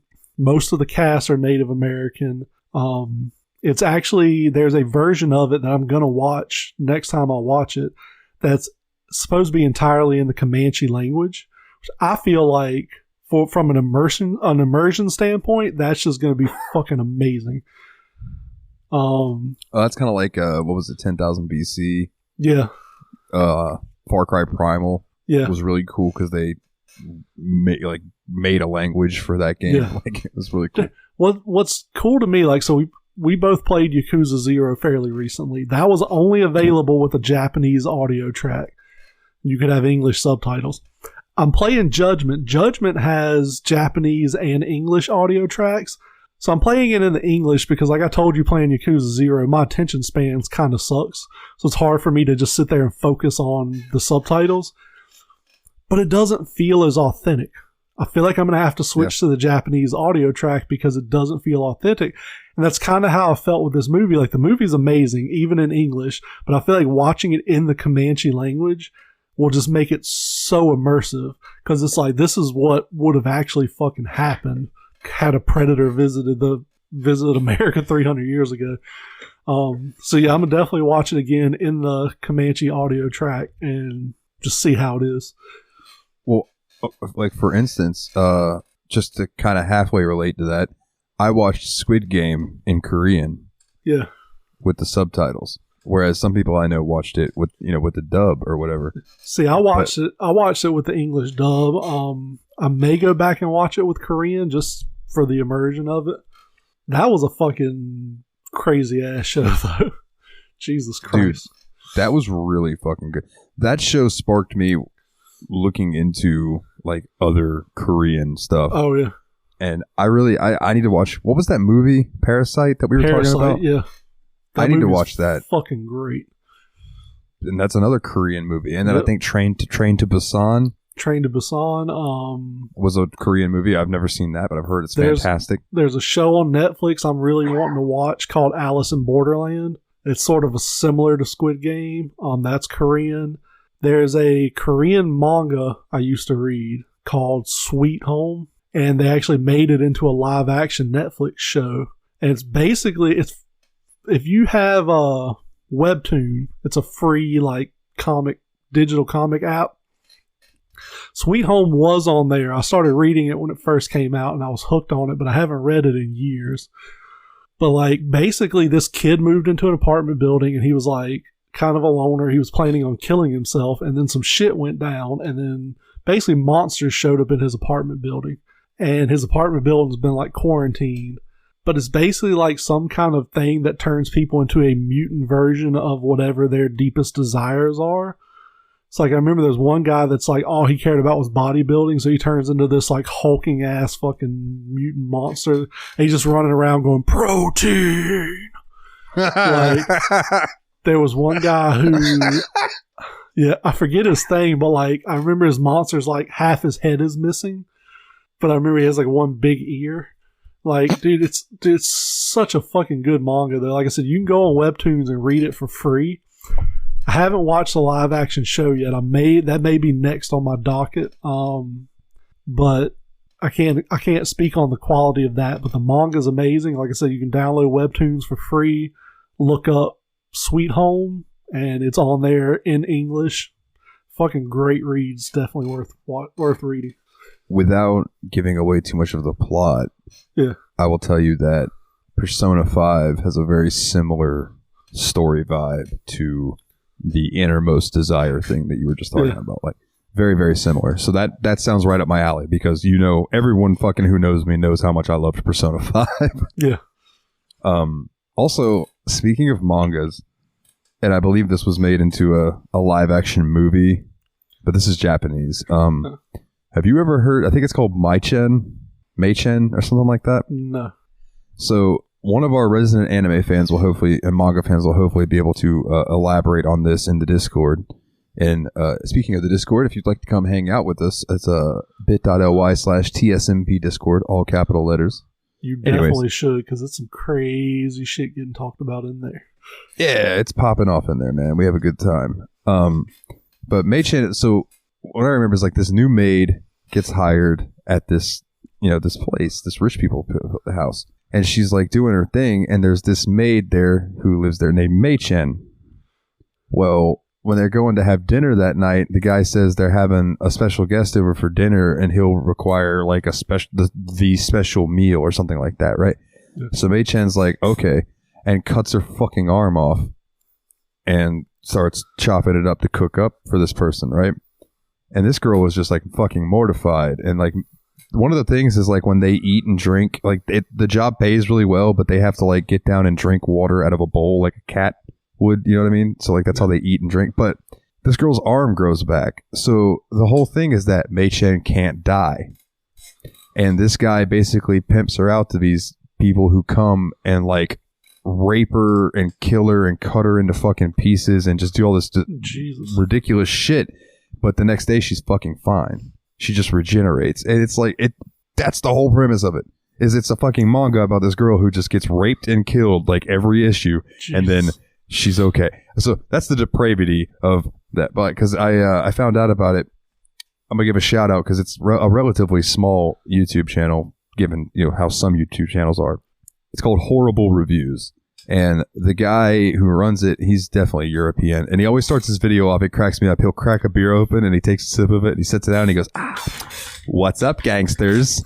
Nice. And it's just, I love it. It just cracks me up every time. But he had this thing that he did for a while. It was the most disturbing movies ever made series. Yeah. And that was one of the movies that came up, and he was like talking about how the manga is somehow more fucked up than the movie. And when he starts going into it, yeah, it's fucking bizarre. But I definitely I recommend giving his, if you're into hearing about super disturbing movies without actually having to watch them, but you just want to know they exist. To give an example, me and Steph were playing Handy Harry's Houdini dick sucking service, or whatever it's called, Handy Harry's repair service, or whatever that game is called. And Harry gives handies. Harry gives handies. It's a funny little game. But anyways, Hazel was on chat with us. Shout out to Hazel and Steph, by the way, both of them. And I was talking about this particular movie series because I had been rewatching it, and I'm a couple episodes in. I need to like finish it again, but it's like, it was a long YouTube series.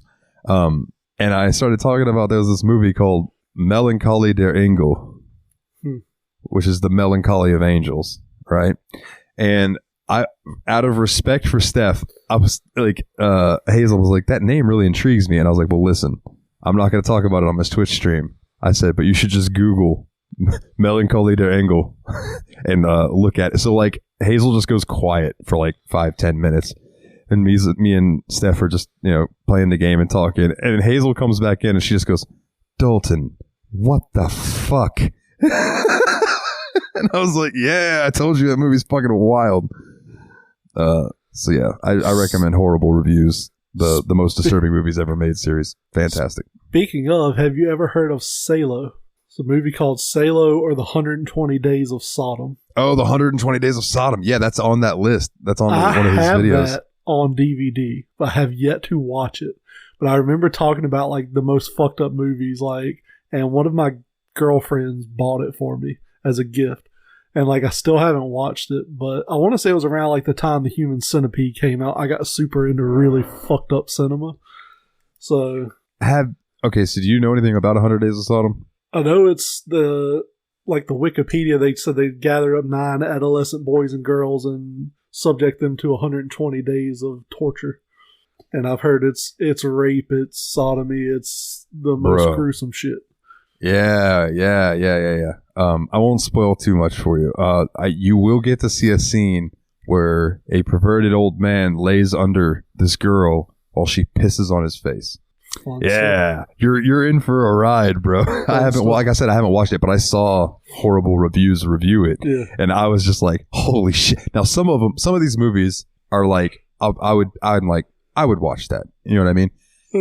120 Days of Sodom is one that like I would watch it if somebody put it on, but because I don't want to be like, yo, let's watch this movie with adolescents being raped. Let's fucking do it. Like. Yeah, like I said, I have it, but I've yet to even take it out of the plastic wrap because I'm just like, do I want to go down this path? If you decide to never go down that path, that may be worth some money one day too. Sealed, Maybe so. I know Human Centipede was fucked up, but it wasn't that bad. Like, the only part of have you seen Human Centipede?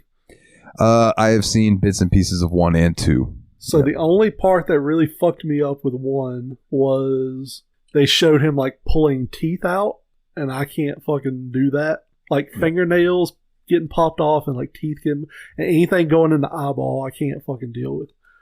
So like I kind of like turned away for that part, but the rest of the movie was fine. For anyone who hasn't seen it, it's actually worth watching. It's really fucked up, but it is. At least the first one. If you're not super squeamish, the first one it's a masterpiece of a movie. Like, it's legitimately fucking terrifying. There's a lot of meta commentary going on in it too. Yeah. And then now, like, so the guy who made the first one said it was 100% medically accurate. So, like, if you were to try to kidnap 3 people and sew them ass to mouth, this guy did it in the most medically possible way. I'm not going to spoil too much. So people gave him shit about it, so he was like, fine, y'all want to be pieces of shit, the next one's going to be fucking nuts. So the premise of the second movie, which I've seen all the way through, is some fucking parking lot attendant who, like, I think he still, like, he looks like he's in his 40s. I think he still lives with his mom, and she, like, beats him and shit. Hold on. Let's set the stage.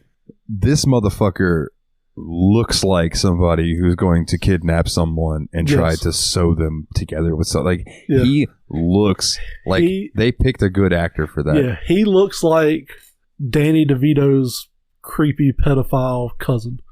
Fun fact, he actually looks a lot like this dude who lives around here, who was a neighbor of my buddy. Now, hear me out on this. My buddy's mom comes home from work early one day, and their back door is open. They would always come around and go in on the back porch and come in the house, and the back door was open. She thought that was very strange, and she walked in and she saw some feet sticking out from behind the couch, and she was like, is somebody there? And this little creepy dude who lived next door with his mom got up and said, oh, I'm sorry, and ran out. Now, what was he doing over there, you ask?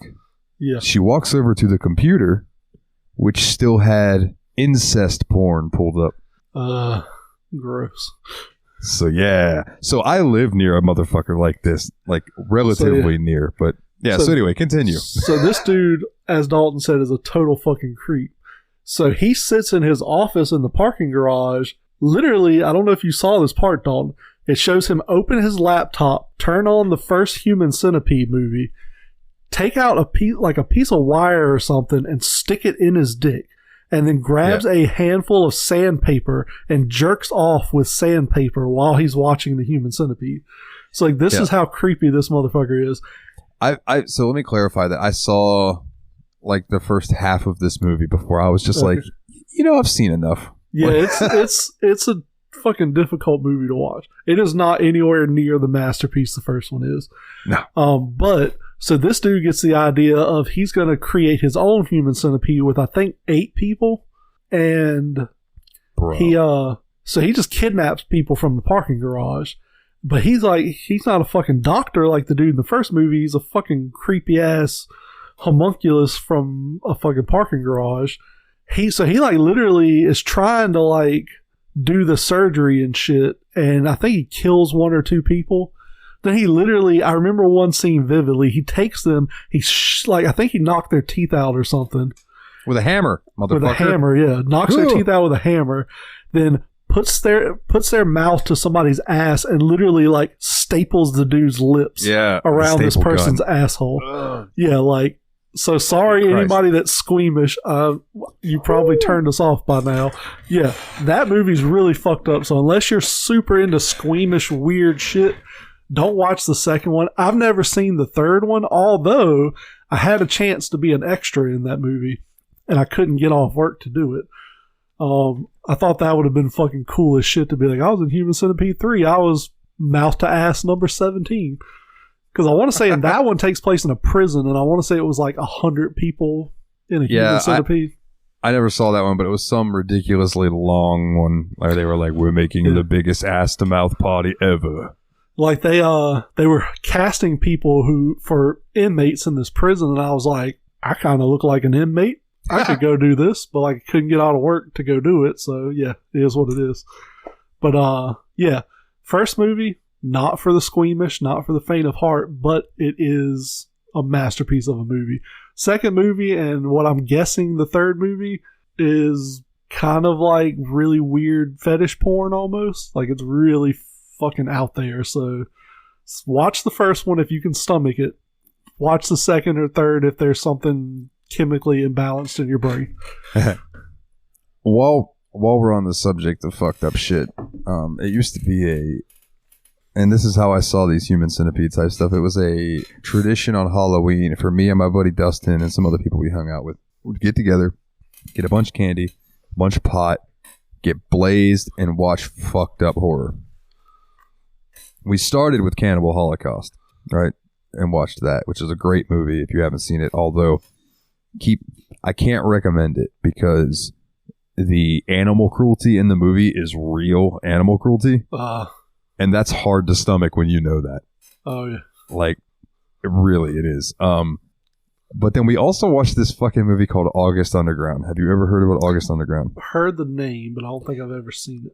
There's like a few different ones, right? Well, this one that we watched was just like, it was supposed to be like found footage, like filmed out of like a fucking handheld camera type thing of these two dudes who just like decide to be serial killers. And there's like 2 or 3 scenes that I remember vividly. One, they're like showing this girl that they have tied up and they've cut her nipples off and they're like pouring alcohol onto where her nipples used to be. And she's like gagged and like screaming in this gag and she's covered in blood and it was just fucked up. And then one of the other scenes, like the guy's dealing with this chick. Actually, it was after he does this to this girl and he goes walking down to the basement to go see what the guy's doing with this other girl. Because the whole thing is they convince these chicks to come back to the house with him and then they just fucking torture and kill them. Yeah. So the guy goes downstairs and the guy's like fucking this girl doggy style. And the guy's like, oh man. And then you get a better look and he's fucking her doggy style while he is absolutely beating the back of her head to bits with a hammer. Jesus. Just smashing her fucking head. So they leave these 2 chicks there and they go riding off. They clean up and they go riding off into the night. And they find this other chick, like a hooker on the side of the road. So they take her out to this, out in the middle of nowhere. And they get out and she starts blowing him. And then he just like fucking punches her and they just fucking kill that bitch too. And I by the time this whole thing was over, we all kind of looked at each other and we were like, what the fuck was the point of that? Like, that was just nonsense violence for like an hour. Yeah. It didn't have any sustenance. You know what I mean? I don't mind when movies are gory and like really scary if there's some like sustenance to a story to it or something. Yeah. But that was just senseless violence. That's like, I've never watched a Serbian film, even though I know that there's apparently apparently there's like a lot of that whole movie is based on like hypocrisy in the media and violence in the media and things like that. It's supposed to be a whole big commentary on that. But there is just some shit in that movie that I have heard about that I don't want to see. I don't even want to see it referenced. Like, how do I word this without scarring anyone more than we already have? There's a scene involving a newborn infant, and I'll leave it at that. That's all I'm gonna say. I don't even want to give any more detail about it. Yeah, it's just it's just that's all you need to know whether you want to see that movie or not. It's like, so speaking of fucked up movies. You're a huge Kevin Smith fan. Have you seen his most fucked up movie that he's ever made? Talk about Tusk? No. Oh, Red State? No. Vulgar. Okay, so let me preface. Kevin Smith didn't do Vulgar, but one of his best friends, Brian Johnson, did Vulgar. Yeah. But no, that is on my. I really want to see that, but I never have. So Kevin Smith's name is on the title. I want to say he executive produced it. He was like a producer on it. So it's a View Askew movie. Yeah. But yeah, Vulgar, for anyone who doesn't know, stars Brian O'Halloran, who was Dante in Clerks. Brian Johnson's in it. Ethan Suplee's in it. A bunch of the guys from the View Askew universe. So Brian O'Halloran plays a children's birthday party clown who gets a job at a hotel. He goes to the hotel and he knocks on the door. Dude opens the door. They grab him. A bunch of dudes gang rape him. in the hotel. And then I want to say from there he goes like it's basically him trying to put his life back together after being gang raped by a bunch of dudes. Really, really fucked up movie. Like, it's good. I may have it on DVD. I know I've watched it, but I don't remember if I bought it or if I rented it. But yeah, it's really fucked up movie. Kind of thing you would not have found at Blockbuster when it came out. Yeah, and that's the thing is I've never been able to find a copy of it. Yeah. I should have looked for it when I was in the secret stash because I bet they sold it there. They may have had it there. Because they had copies of Dogma in there, which you can't find fucking anywhere. Yep. Like, Dogma, good fucking luck finding that on DVD. Like, seriously. Yeah. I mean, I have a copy on DVD, but it's because I bought it when it came out. Out in the wild, yeah. Oh, yeah. But no, Vulgar, I have a Jay and Silent Bob shirt that I got from the stash that has Jay and Silent Bob sitting on a bench, and between them is the clown from Vulgar asleep, and they're eating popcorn out of the thing the guy's holding. It's just Nice. like I don't know. I love that shirt. So yeah, where we started at, if you have Hulu, watch Prey. Fucking great action movie. Yeah, you know how we are. We take a topic and run with it for 30 minutes. Yeah, we take any topic and turn it into vulgar sex. Man, but yeah, speaking of Vulgar, just that movie, I need to find a way to watch that. I don't know if it's streaming anywhere or if I'm gonna have to visit the old bay. I'll look if I have it on DVD. Maybe I can like mail it to you so you can watch it and mail it back to me or something. I don't know. Maybe figure out how to rip a copy. So yeah, I would have to figure that out, especially since my PC doesn't have a disk drive anymore. Yeah. But I could probably use my mom's laptop that has a disk drive and do that, because that's how I burn CDs now. I'm like, hey, can I borrow your laptop for like 20 minutes? Here's the thing. I have an old computer. That computer has a disk drive. I could easily take that disk drive and put it in my PC. Yeah. Except there is nowhere for it to go because you know what I just thought about? I have a package to send you anyways. Somebody did a trade-in the other day and had an external like DVD RW drive just in the box. Maybe I can send you that. You can just hook that to your computer via USB. Word. Yeah, that could work. I don't even know if the thing works, but I'm not going to use it. Word. Well, I will, sir. I will gladly use that. But it's funny. I don't want to know what the other thing is. You told me you had something to send me, and we left it at that. But I will say, I don't know if he listens to this show. I highly doubt it.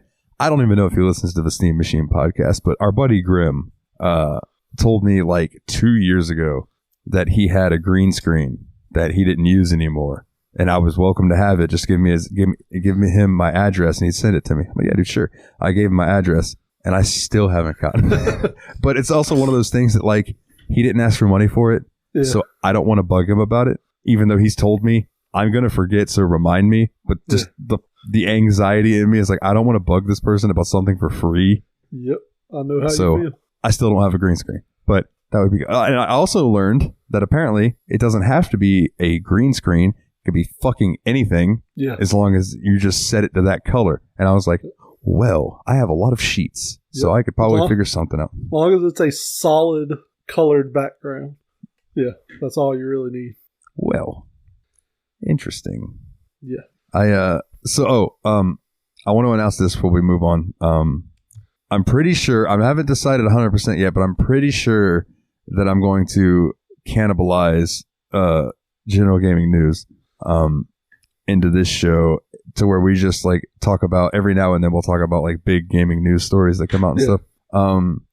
Mostly because, like, I didn't think about when I first started the show that, like, there are, like, 100... Like, so the JRPG report, there's, like, that and one other show that covers only JRPGs, and that's it that I know of. As far as regular gaming news, there's IGN, there's Giant Bombcast. Thousands there's of YouTube and podcasts and TikTok all these and whatever else.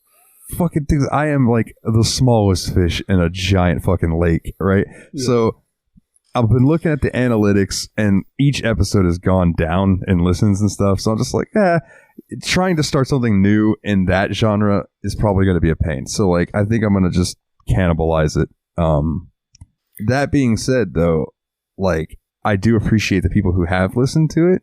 But it's going to also like free up my Fridays because I would record it on Fridays. I'm sorry. I would record it on Thursdays and release it on Friday. But that'll free up some time so I might be able to stream some soon. I've been really thinking about like what I want to stream.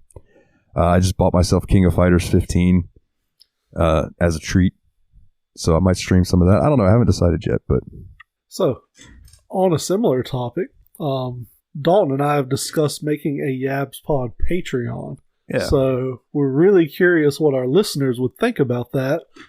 Thinking as simple as, you know, doing like $1 and getting the episode a day early so you get it on Tuesdays instead of Wednesdays. Well, here's my idea.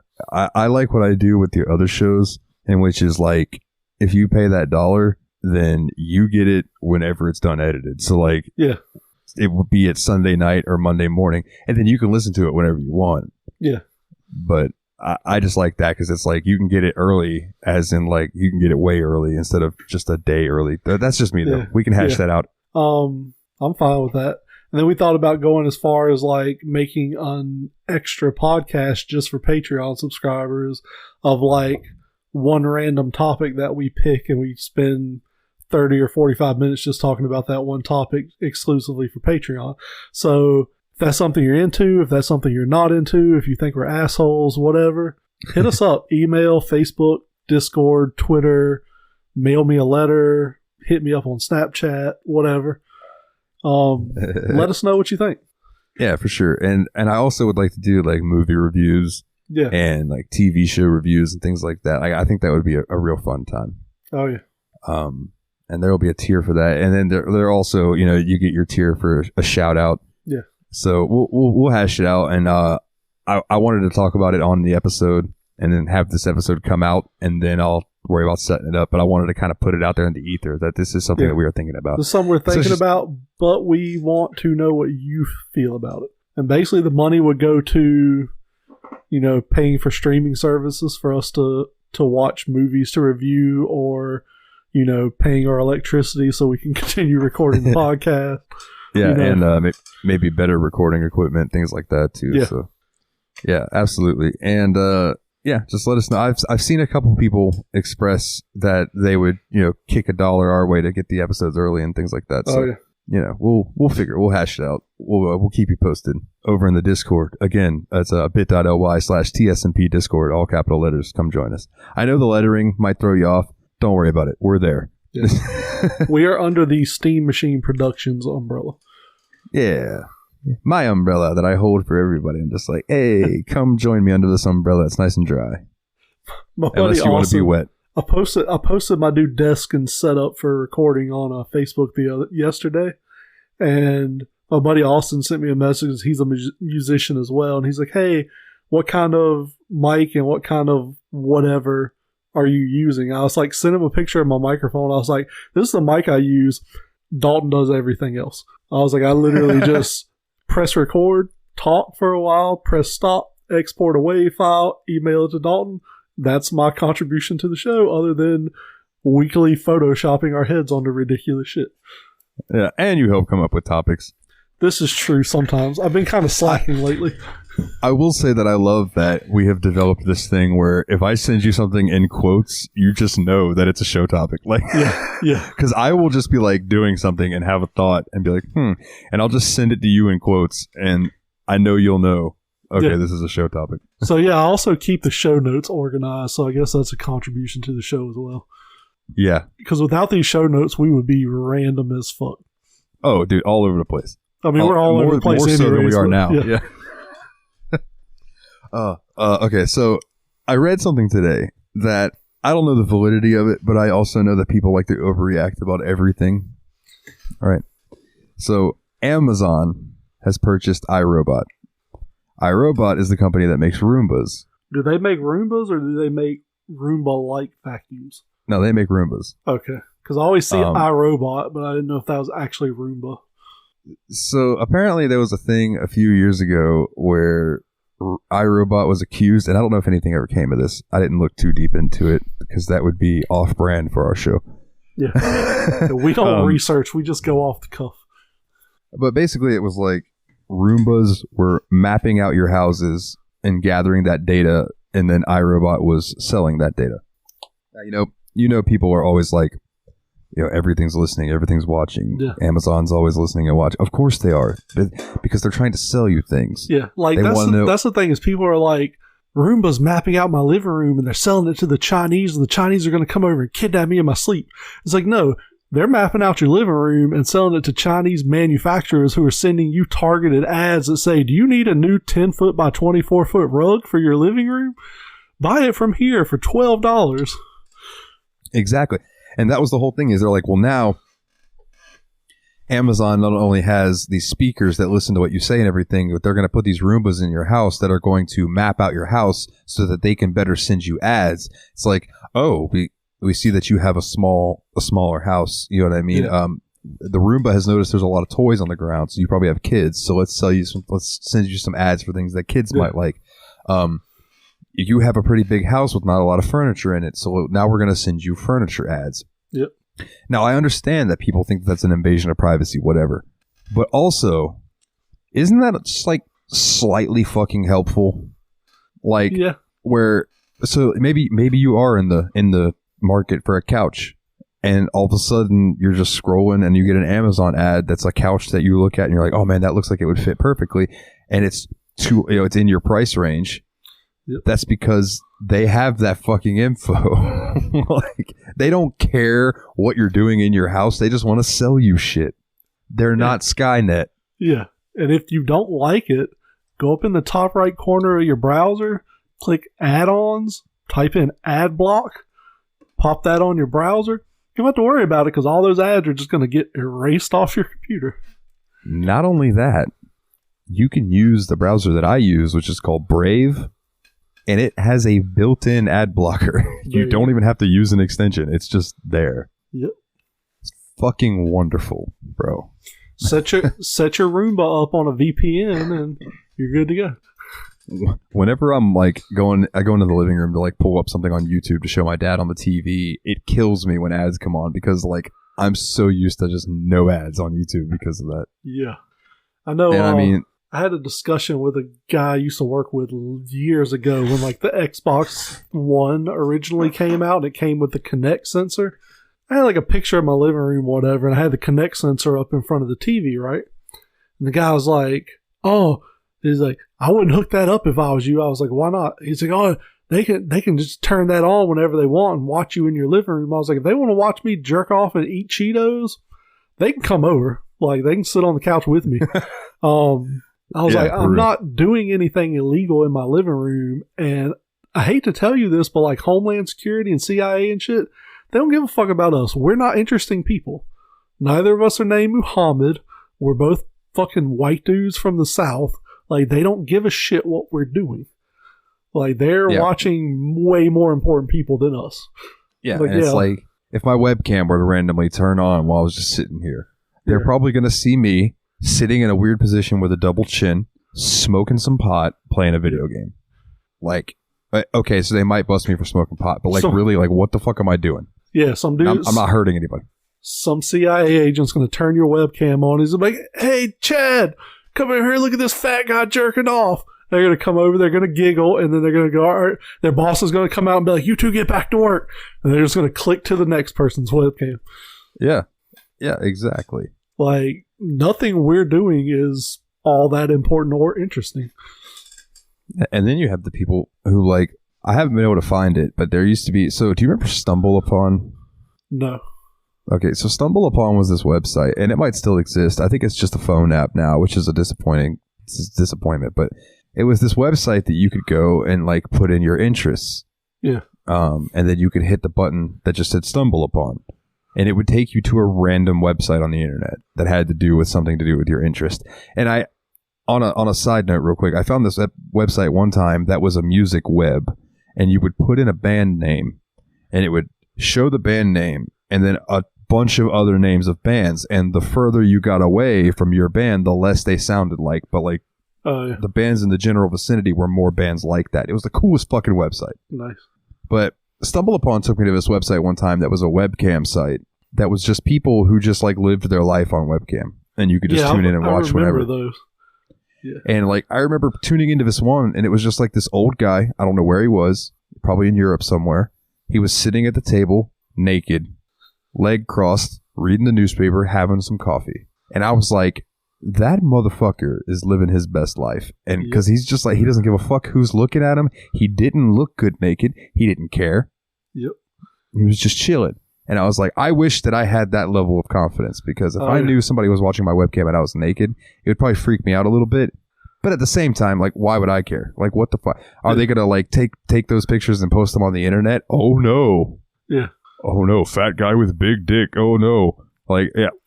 Thank you to give me the fucking promotion. Shit. Which leads me to something else real quick. Okay, so there's this YouTuber. I don't remember his name right offhand. It's something dumb, like Holy Guacamole or something guacamole. It doesn't matter. He's a mukbang YouTuber. Yeah. You know what mukbang is? No. It's those people who have like an absurd amount of food in front of them and they eat it into the microphone. Yeah, okay, it's like the ASMR thing. Something I'd be interested in. No. Me neither. One of the YouTubers that I watched was doing a video about this person. And I'm high and forgot what I was talking about. What was I talking about just a minute ago before? Like, what would have led me to that? Some dude eating a bunch on YouTube. Oh, my God. And people who are listening now are like, you high motherfucker. Dawn's high and I'm tired as shit, so. Yeah, it doesn't matter. The dude's fucking weird and gross and eats a bunch of food on the internet, and it's just odd. And I don't know why people do it. It doesn't matter. Yeah, I don't know, because the last thing I remember is Roomba. Yeah, it doesn't matter. Moving on. So before we get to our songs of the week, I am working on a new song, and I want to ask you, the listeners, to help me with this. So I wrote a guitar riff that I really, really like, but it just screams an air of Satanism to it, right? Yeah. So I need people to help me with a chant at the end of it. And I'm trying to remember the key that I would need it in. It doesn't really matter. I can make you sound better, so don't worry about how you sound when you send it to me. I can make you sound better in post. But so the lyric is Ave, Ave, Satanus, right? It's Latin. You're not going to summon the devil when you say it, I promise. But that's my job. If you could send me a clip, I'm gonna try to get Jeremy, Nate, and Willie to do it too. Send me a clip of you doing something along the lines of Ave, Ave, Satanus, right? And it doesn't have to be that key, but just that cadence. Yeah. I only have one note, so that's fine. There's always the people who have like when you hear a chorus type thing, there's always somebody who's doing it at the same tone, because it works, right? Yeah. It helps in the I could be I could be blue, I could be violet sky, I could be purple, I could be purple, yada yada yada. It works. So yeah, if you'll send me a clip of you going Ave, Ave, Satanus, that would help me out a lot. And I would like to do that because it would be cool to have the community help me out with a song. But, do I get royalties? No. I will add the rough cut that I'm working on. I'll put it at the end of this episode, and it's the ending part. So there's 3 sections of the song, and you'll know because they're split up with a hard cut, and then like a hard cut stop, and then it drops into the next part. The final part is this riff where I play this chord, and then I play a dissonant version of that chord, and it's just those 2 chords over and over and over, but it builds, right? The drums build, the other guitars behind it build, and I want it to be me starting off with the Ave Ave Satanus, and then slowly start adding in more voices and more voices and more voices until it's this chorus of people chanting for Satan. Nice. Yeah, so if you will send me those to our email, which is yetanother@gmail.com. That would be awesome. Or if you're in the Discord, you can just like pop me over the file, because it'll probably be small enough that Discord will let you send it to me without having to do Google Drive. But if not, we'll figure it out. But yeah.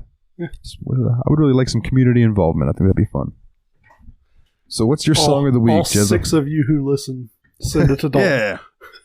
So my song of the week is from the Gorillaz, who have new music, and it's pretty fucking good. The song is called Cracker Island. It features Thundercat. Not Thundercats. Thundercats. Oh, not them. I am Honda. Give me sight beyond sight. So this popped up randomly on my YouTube, like videos you may like or whatever. And I love the Gorillaz. I've loved them since I was a teenager. For those who didn't know, the lead singer of the Gorillaz is also the lead singer of Blur. Woohoo! Yes. Check this song out. Check the video out on YouTube. It's fucking pretty awesome. It's 3D animation instead of their traditional 2D. It's kind of like a live action CG mesh. Pretty fucking good song. Like, I really liked it. So check it out. Classic Gorillaz style. Hell yeah. Hell yeah. Gorillaz is always a good time. Oh yeah. Always a good time.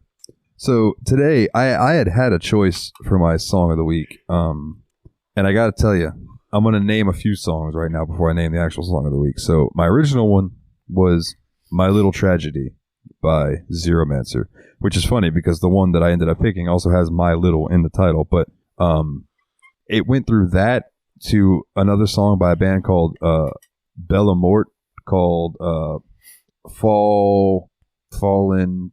Oh shit, I don't remember what the fuck the name of it is, but it was a really good fucking song. And his song of the week is My Little Pony, My Little Pony. But then there's also this band called Gina Torturers, right? Now, Gina Torturers, they're a whole interesting bag of worms when you open it up, because like they're a industrial like metal band with a chick singer, like goth metal type stuff. She dresses in full dominatrix get up, and the members of the band are very much like goth guys playing music and stuff, but she's like got a whip and stuff on stage, and like they'll have like slaves and stuff on stage that she will just like do dominatrix shit to while they're performing and stuff, and it's just like, I don't know. Anyway, their song that I would recommend is called Vampire Lover. It's fantastic. But my song of the week is by a band called Love, Ecstasy, and Terror, and the song is called My Little Sin. If you listen to this song and don't immediately want to go fuck your significant other, something is wrong with you. It's such dude, the song just screams sex to me. I don't know why, but it's just such a sexual song. I don't know how to explain it. It's really good. It's really, really good. So, I believe that leads into some community questions, sir. Yes, sir. So, our first question comes from Kana. Welcome back, Kana. Yeah, welcome back, Kana and Jeff. And Jeff. So Kana's question is, favorite bad movie? So I have a few answers for this. One, I don't think it's a bad movie, but apparently everybody else in the world does. The Last Jedi. I like that movie. A lot of people bitch that it's not good. Fuck them. I don't care. I like that movie. I'm going to throw one in there that a lot of people probably haven't seen. I don't know if it even classifies as a bad movie, but it's Joe's Apartment. I don't know if you remember that movie. That rings a bell. It was an MTV movie about a dude who moved to New York City from like the Midwest or something, and he moves into a rent-controlled apartment, but is overrun by cockroaches, and basically like the cockroaches run that building. Like, dude, it's fucking cheesy as shit, but it's fucking hilarious. And then I'm gonna throw in another one, Jingle All the Way. I've heard Jingle All the Way claimed to be a bad movie. I fucking love that movie. I think that movie is amazing. I wonder if that'll come up again here in a bit. Foreshadowing. Foreshadow. So I have a thing where like me and my buddy Ryan, formerly of Steam Machine podcast fame, we love to get stoned and watch bad movies together. So when I was up in New York, we of course did that, and we watched. It was this movie called like Giant Anaconda or something. Oh no, it was Megaconda. Megaconda, and it was fucking off. The fucking snake, Jeremy, was like, everyone looked real, and this snake was like straight out of a PS2 game. Nice. And it was just so gloriously bad. It was like it was a step above a paper mache snake. Yeah, it was like, someone just got out of school for 3D modeling and made this motherfucker. And then 10 years later, they decided to use it in the movie. Nice. And then we also watched this movie called Velocipaster. That movie fucking sucked. Oh my god, Dude, that movie was so bad. But it was absolutely hilarious because it was bad on purpose. Well, like, my thing about that movie is it was bad on purpose, but even for a spoof bad movie, it was bad. Like it just was like they tried to make it a bad movie and they failed at that too.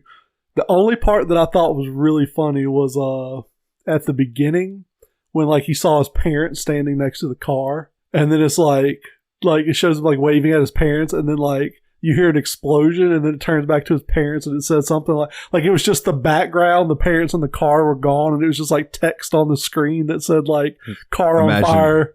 Yeah, imagine explosion here. Yeah. Like, yeah, it's fucking hilarious. That shit was funny, but dude, that movie was just not like I can't watch that movie again. It was so bad. Another one would be, and this one's available on YouTube in its entirety, is Kung Fury.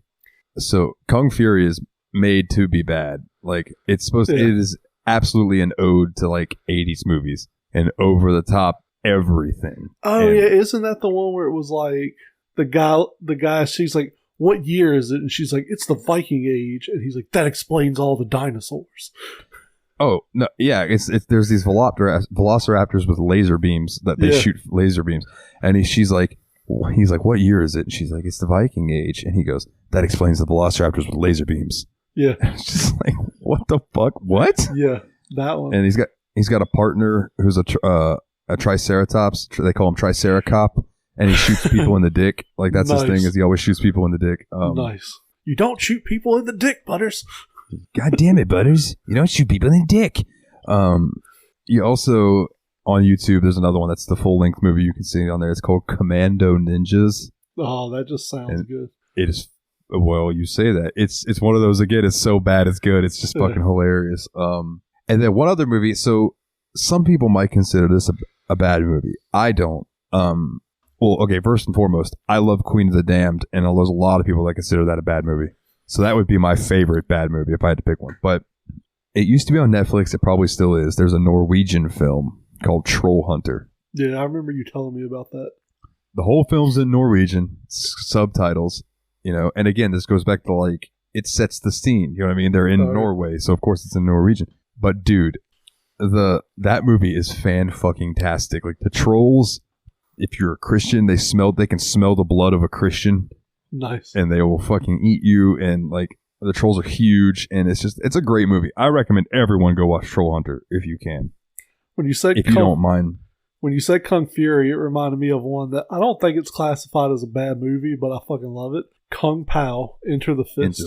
I would absolutely consider that a bad movie. I don't call that a bad movie. That movie is fucking hilarious. Oh, it's fantastic, but it's definitely like the type of movies we're talking about right now. Yeah. I remember, and we might have talked about this before, but we're going to talk about it again. I don't give a fuck. I remember renting that movie back in the day as a kid, and there's two versions of it on the DVD. There was the version that everybody saw in theaters, and then there's the version that's not dubbed over. Yeah. Now, the version that's not dubbed over, all of the old school footage is still in Japanese because they just edited him into this. Now, the guy, he was saying... Steve Odekirk. Wasn't he just mumbling gibberish? It was like, he was like, instead of saying like his normal dialogue, it was like, hello, I have heard that you are the pie master. I have come a long way to try your famous apple pie. But then like when you watch the normal movie, it was like, I hear that you are the kung fu master. I have come a long way to, it was things like it just changed it. So his lips, so it would look like how dubbing looks like, over Japanese. And it's just fucking so clever, way ahead of its time for its level of humor, in my opinion. Your blue shirt is now red. When he's doing the push-ups, he starts doing them with air. Yeah. And the fucking narrator's just like, damn, I want some of whatever he's smoking. So, next question is from Steph. What are your favorite Olympic sports, if any? I don't follow the Olympics much. That being said, curling is always kind of cool. Snowboarding is kind of interesting to watch. What else? Soccer. I love like the soccer and basketball in the Summer Olympics. It's pretty good. Sure there's something else. I'm drawing a blank. What about you? Well, I can tell you right now, my favorite is curling for one reason and one reason only. You got the guys that are like, yeah, I go to the Olympics and I play basketball, you know. I go to the Olympics and I throw a javelin. You know, I go to the Olympics and I run. No, curlers, they're like, I rip cocaine and I go to the fucking Olympics and I furiously sweep on ice. Just to get that motherfucker going. And it's like, they are so intensely just fucking sweeping as fast as they can. It cracks me up. What can I say? Yeah. But no, I'm not a sports person. Sorry, Steph. Like, I will casually watch them. I'll play video games all day of sports. I love sports video games, but like to sit down and watch sports, meh. I don't know. Although I will say going to hockey games is a fucking blast. Yeah. The hockey game I went to with Ryan was absolutely awesome. Live hockey, it's the energy in the stadium. It's fucking intoxicating. Yeah, absolutely. All right, question from old Nate Dog. Top 3 favorite Arnold Schwarzenegger roles. So, I'm going to name 3. I can't say they're in my top all time, but they're definitely in like the top 5 mix. Jingle All the Way, which I said before. Fucking love that movie. It's like a Christmas must watch. Predator, the original Predator movie. Fucking love it. And I'm going to go way out in left field here. Fucking Kindergarten Cop. I fucking love that movie. It's not a tumor. It's not a tumor. I'm a tumor, I'm a tumor. I'm a tumor, I'm a tumor, I'm a tumor. I'm a tumor. Okay, so mine is Ice to Meet You, Baby. Right, Batman. Yeah. Terminator 2. And I remember seeing one when I was younger. I don't remember much about it, but I remember that Danny DeVito was in it and Arnold Schwarzenegger was pregnant. Twins. Yeah. Yeah. That's the that movie cracked me up. I was about to make that an honorable mention. It's twins. It's fucking great. I remember they're like in the car and Arnold's wearing like a tight ass t-shirt. I want to say like some woman like lays her head on his shoulder or something, and he just like flexes and his arm just busts open the t-shirt sleeve, like rips it all to hell. Oh man, good times. Okay. In honor of returning home from my vacation, this is from Jeff, by the way. If you could take a cruise, where would you go? I love how he worded this because we're both way too broke to even imagine taking a cruise right now. But if we could, I've always wanted to go on one of those Alaskan cruises. I think that'd be kind of cool. My dad's parents really loved the Alaskan cruises, and they loved Alaska enough that they like ended up having a house there for a while. Nice. So yeah, I could see that. I would like to go. I don't know. Are there any that like? Well, I guess that would be a long ass boat trip to go over to Europe. So I don't know. I'd like to go to some islands, maybe. I want to see these waters and beaches that I see on TV. Oh yeah. You know what I mean? Like these crystal clear oceans, and I think that would be really cool. Oh, I've been to those. They're fucking awesome. Like white sand beaches with crystal clear water. It's fucking amazing to see. Yeah, see, I've never seen any shit like that. I get Florida beaches, which are cool. Don't get me wrong, Florida beaches are beautiful. They're murky and quite possibly filled with alligators. Well, I wouldn't worry about alligators in the ocean. I'd worry about sharks. Sure. We do have our fair share of sharks. But yeah, murky water. Like you can't see in our ocean. Oh, at least in the oceans around me, you can't see in the water very well. Maybe from an aerial view it'd be easier. But yeah, while you're down there, no. But like to be on one of those beaches where it's just like looking into a pool, but it's the ocean. Like that's super cool to me. Oh yeah. Kana, favorite type of monster girl. Been trying to think about this one because most of the monsters I like are boys. I got one. Mothra. Mothra's a girl. Okay. I don't think that was the spirit Connor was asking the question in, but I'm gonna go with Mothra. Not at all. And I was about to say, I'm gonna go with what Connor really meant with this. I like cat girls. Like Mikote from Final Fantasy 14, Mithra from Final Fantasy 11. I don't know. There's something about cat girls that are it's just cute. And there's been a few times that my My lady, I've mentioned her by name, but in this particular story, I won't, to respect her dignity, kind of like I'm blurring her vagina. She has a tail that is a butt plug that she will put in and send me pictures of her wearing sometimes. And that shit's hot. I don't know what it is, but that shit's hot. I'm like, oh, that's in your butt. Nice. So yeah, she's sold me on cat girls. So I'm now all about that life. There you go. That being said, I don't necessarily seek out cat girl porn. Does that make sense? Yes. But if I had to choose, I would definitely fuck a cat girl over, say, a lizard woman. Given the choice between a Mithra from Final Fantasy XI or an Argonian from Skyrim, I'm going with the Mithra every. Okay, let's see what's up next. Oh, another one from Jeff. Favorite disaster movie? Godzilla. I can tell you mine. Oh, Godzilla. I don't know if that technically counts as a disaster movie, but I'll give it to you. I believe that would be considered a national disaster if there was a giant kaiju monster attacking. Yeah. So I would say Godzilla, the one with Bryan Cranston and Aaron Tyler Johnson, the one that kicked off the new MonsterVerse. Yep. I'll let you answer. I'll try to think of a natural disaster movie. Okay, I have two that jumped to my mind immediately. It's The Day After Tomorrow and The Core. Yeah. I love The Core. That movie's fantastic. I used to watch it in school all the time. That was one of the movies when my science teacher was hungover or something. We were watching The Core that day. Nice. Either that or Bill Nye, the Science Guy. So maybe Which, natural by the way, disaster. Twister. Yep, Twister's good shout. Pretty solid movie. I think it was Kana the other day in the Discord. I don't know if you saw this, but I saved it and posted it on Facebook. It was a meme that said, I don't feel like posting any memes today in this channel, so here. And it was that old thing that they would bring in school. It was the TV on the rolling thing. Yep. And it was a picture of that, but the screen started playing Bill Nye. And I was like, oh, that's funny. It's going to play the intro. And then I sat there and watched the intro, and then the episode started. This fucking thing played an entire episode of Bill Nye.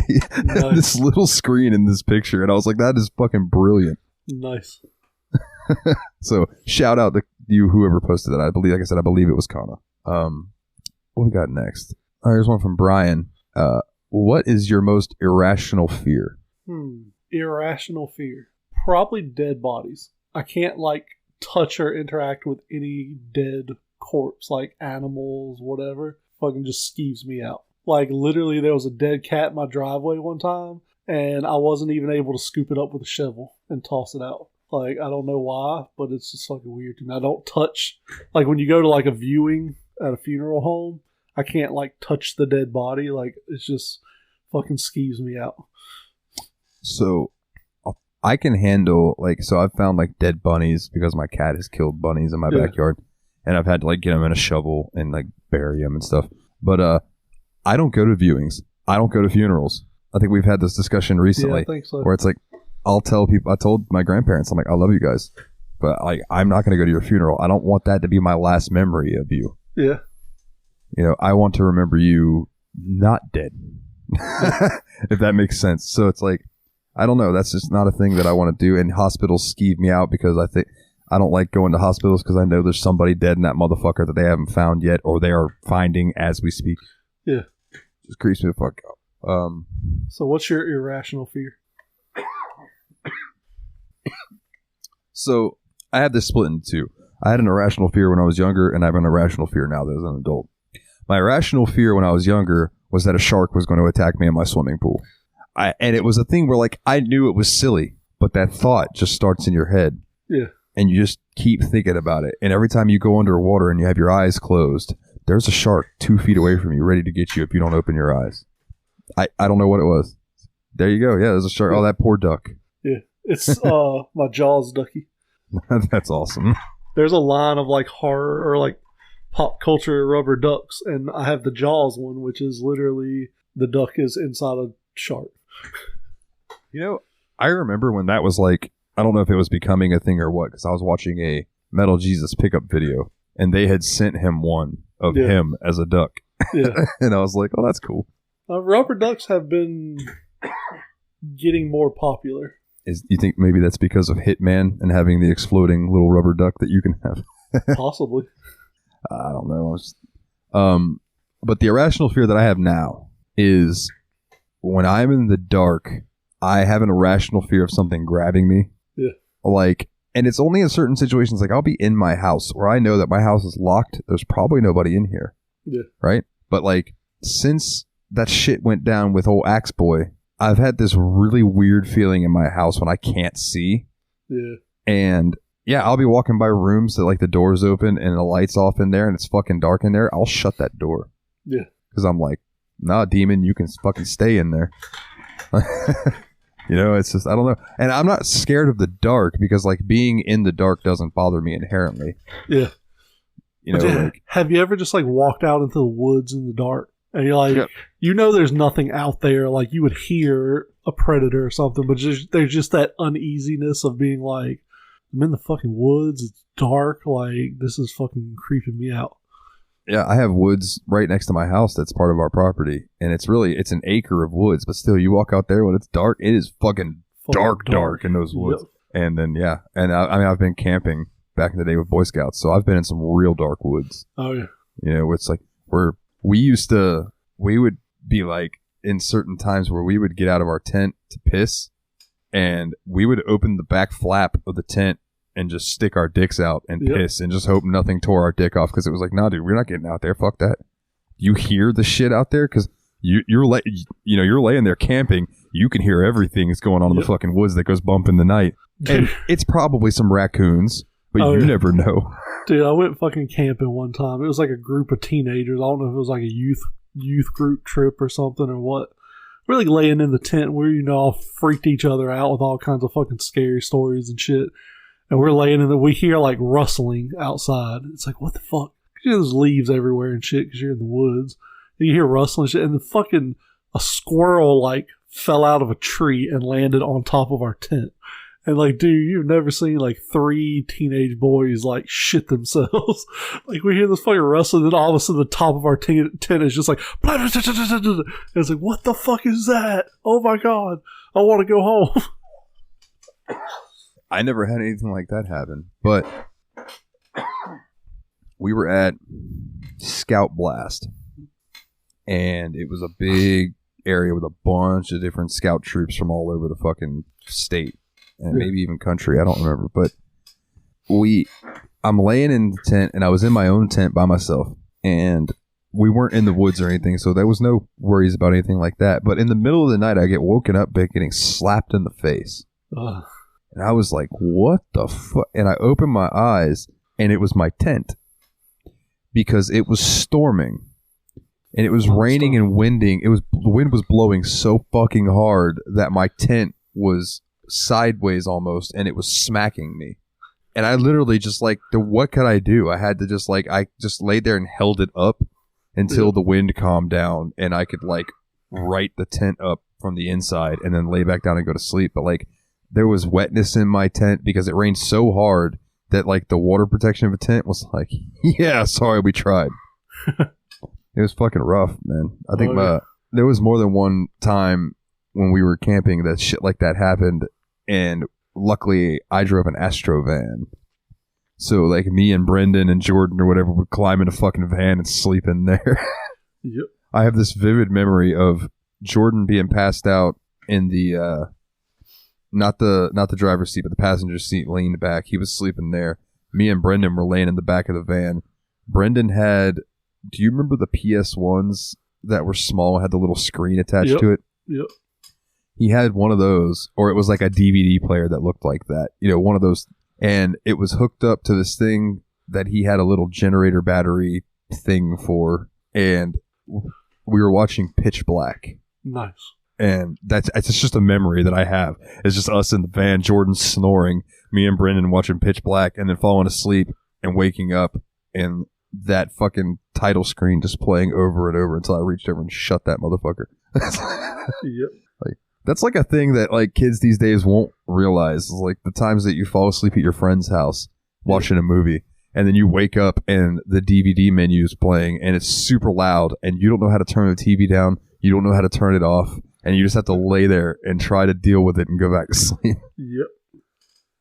Or have you ever fallen asleep with the TV on and whatever was playing on the TV like bled into your dreams? Like plotted out your dream that you were having? I go to sleep watching either Outside Xbox, Outside Extra, or PlayStation Access like almost every night. I have these playlists of them that I put on. They're comforting. They're just wholesome and comforting. And there's times that I'll dream and I'll have these where I'll just be like so my dreams always take place in one of 5 places. I think I've talked about this on the show before too. But yeah, I'll just like see some of the people from Outside Xbox or PlayStation Access, and I'll just like say hello to them and things, and they'll talk to me about video games.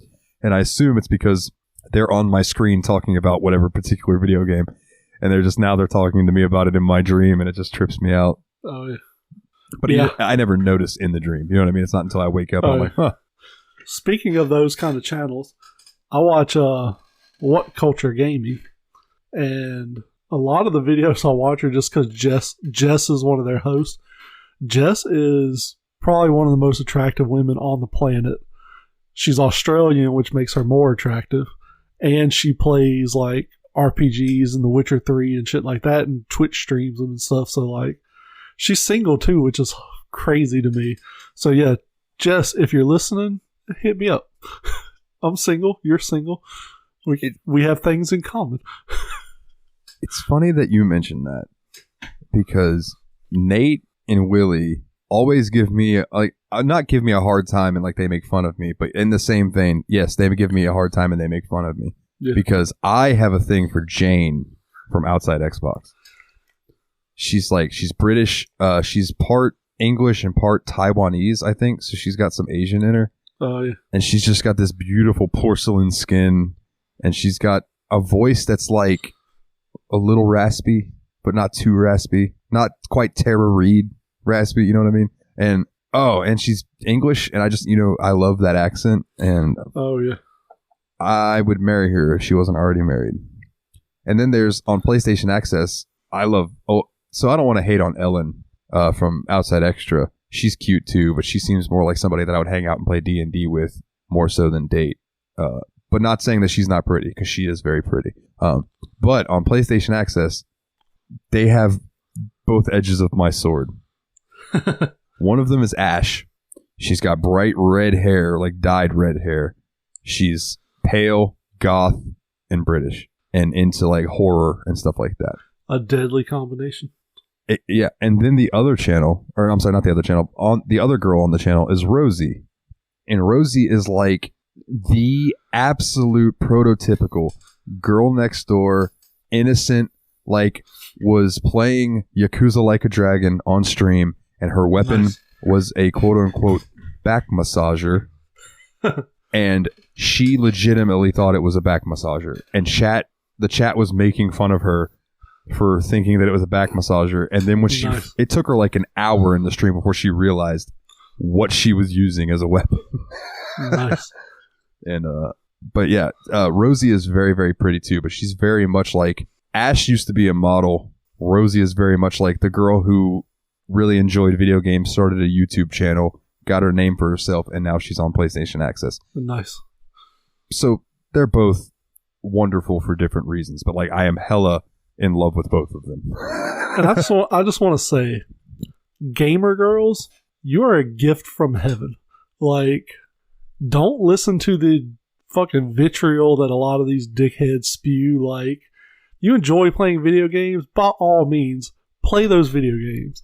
Like, it's so refreshing to see a woman be like, oh, you enjoyed Far Cry 6? I really like playing that game. Like, you can actually discuss the game with them. That shit is so refreshing. I would like to shout out my friend Taylor, who streams on Twitch as Hyperpixie Games, and she's guested on the Steam Machine before. She was one of the people that like we just randomly started talking on Facebook. We grew up around each other, so like we knew of each other. You know what I mean? But once I found out that she was like into The Witcher 3 and Pokemon and things like that. Oh, dude, she immediately became like one of my best friends, and she still is. I mean, we don't talk as often now because she's like married and has a life and things like that. But, dude, like, if she called me up and was like, "Hey, dude, I played this new game," then we would sit there for an hour and chat about video games and stuff, and it's so refreshing. Yeah, because like my ex Savannah, before we got together, told me, "Oh yeah, I love video games. I'll watch you play video games." Yada yada yada. That was a lie. Then it becomes, well, you're always fucking playing those goddamn video games. You don't ever want to spend time with me. Well, really, it wasn't even that. It was more like, why don't you grow up and not play video games? Yeah.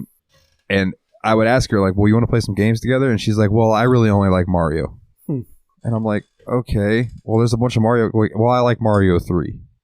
So I loaded that up on the NES Classic, or not the NES Classic, the Switch Online service thing. Yeah. And we played some Mario, and she enjoyed it. You know what I mean? But then, like, we did that one time. Yep. And we dated for almost a year.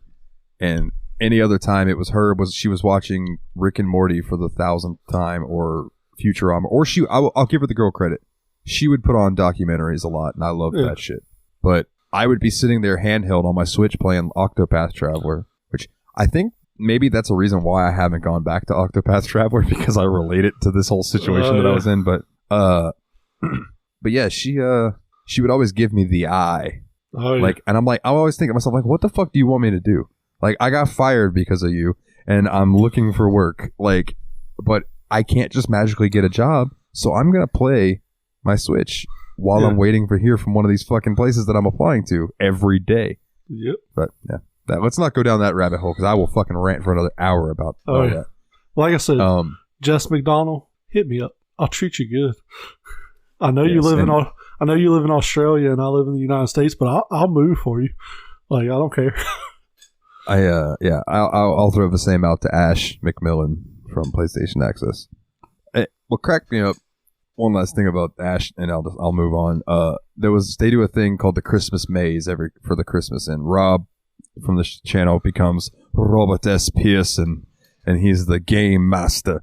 And he was going through and introducing people, and he's like, Rosie, say where you're from. And she's like, oh, I'm Rosie from blah, blah, blah. I don't remember where it was from. And then Dave, and he's like, hello, I'm Dave from South London, or whatever.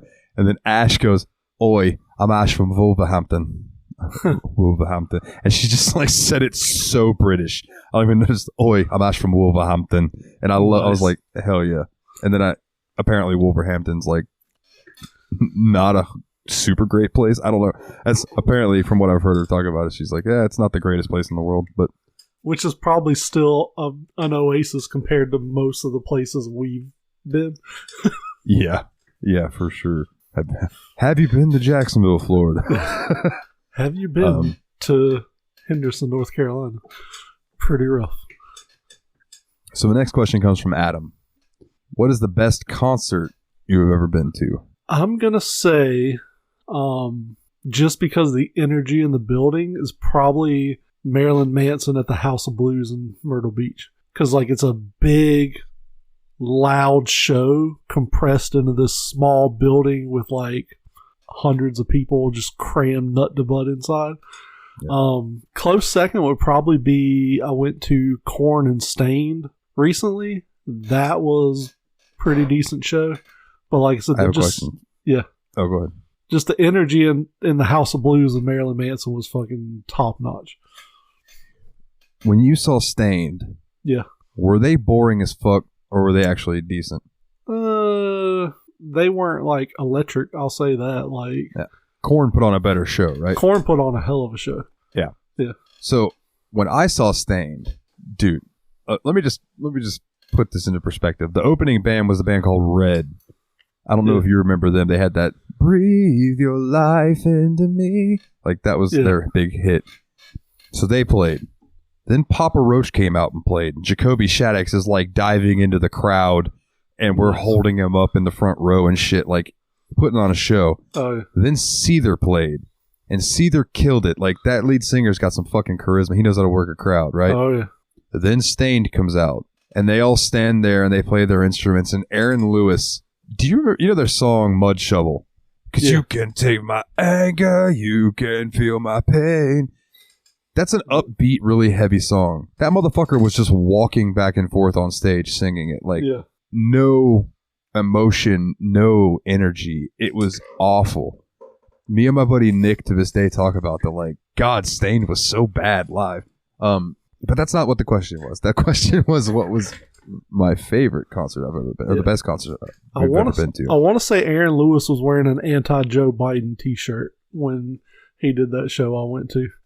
It wouldn't surprise me. Yeah. He started doing country music. And honestly, his country music's not bad. He should stick with that and let somebody else be the singer of Stained. Yeah. So I have a top 3, and they're in order. Okay. So number 3 would be Ghost at the House of Blues in Orlando. Fantastic. Specifically, Ghost has a cover of the Beatles song "Here Comes the Sun." Yeah. And it starts off with this very distinct keyboard part. And they went off stage for an intermission. So the whole thing with this, and I might have told this story before, so I'll briefly run over it again in case we have any new listeners. Me and my buddy Josh went to Orlando to see Ghost. While we were there and eating at a restaurant, we decided to get a hotel room and stay overnight. The hotel that we booked on Hotels.com for super cheap, we drove around it 4 times looking for a parking lot. Finally pulled up in there and asked somebody where to park. They said, "Oh, this hotel is valet only." Oh. So we give the guy the keys, tip him, and we go inside. We are wearing clothes like we're going to a metal concert. We are in a hotel full of people in business suits. The elevator is a glass elevator. Like, this is a nice fucking hotel. And the guy, the guy at the front, he, in my mind, he has a British accent. I don't know if he actually did, but he was like, "Oh, hello, sirs. Yes, the happy hour starts at 5, which is in 10 minutes, and blah, blah, blah, blah, blah." And so he gives us our keys. We go up to the room. We end up going down for happy hour. The bartender's there. He's covered in tattoos. He's happy to see us. Yeah. Comes over, starts talking to us. He's like, "Y'all are here for Ghost, aren't you?" "Yes, we are." So anyway, we get loaded because we find out that the show is 2 blocks from our hotel. So we start drinking there. When we go to the concert, keep drinking. During the show, they go off for intermission. They come back out, like lights go back off after intermission, and the keyboardist comes out and he just starts playing those notes. And I'm getting goosebumps right now thinking about it. Like, he just starts playing those notes from that cover, and out come Papa Emeritus, and he was just like, "Little darling, it's been a long, cold, lonely winter." And I was immediately hard. Like, nice. I was just like, oh my God. And hearing the whole crowd sing the song, because it's another one of those songs that just, like, their version of it really adheres to getting the crowd singing along, and it's sounding really cool. And again, House of Blues, not big. No. Right? Not big at all. Very intimate. Super cool fucking show. Number two, I'm like, number 2 is kind of tied. So I usually put Tenacious D there. Seeing Tenacious D, Jack Black and Kyle Gass, a guy in a Sasquatch costume opened up for him. Nice. And it was freaking fantastic. But also at Club Firestone in Orlando, which is smaller than the House of Blues, I saw Septic Flesh opened up, and then it was Obscura, then Devin Townsend played, who's one of my favorite artists of all time. Devin Townsend's fucking amazing. Look him up. And then Children of Bodom was the final act, and that show was fucking tremendous too. Also saw Cradle of Filth in a very, very small venue, which was really cool. But my favorite show I've ever been to was 2012 on 420. We got a hotel room. They give us hotel room 420. Nice. So we're in hotel room 420 on 420, and that night we're seeing Rammstein.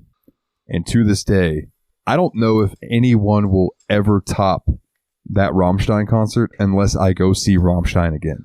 Yeah. Fucking incredible what those guys do with pyro and stuff. Just amazing. And when they played their song Pussy, because this was around when that out Liebest für alle da came out, and that one of the singles on that album was called Pussy. He got on a big cannon that looked like a dick that sprayed warm white foam over everyone. Nice. Fucking tremendous. Nice. But yeah, Rammstein, if you ever have the chance to go see Rammstein, if you're listening to this, even if you're not a metalhead, go see Rammstein. It is a fucking experience. You know, over in Europe, they don't have, like, some of the places don't have noise ordinances like we do. Yeah. There was just a show in Europe that was like a big big concert for Rammstein. And people were calling the cops about noise complaints 9 miles away from where they were playing. Nice.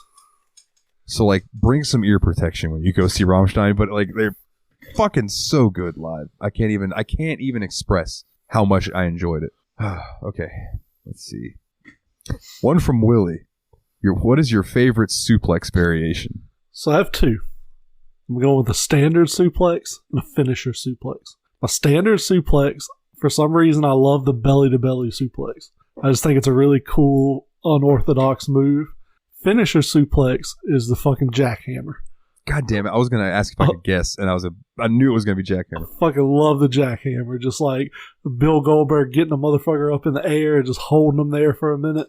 What I always thought was funny as shit was when you played the wrestling video games, you would get like Rikishi or the Big Show or somebody.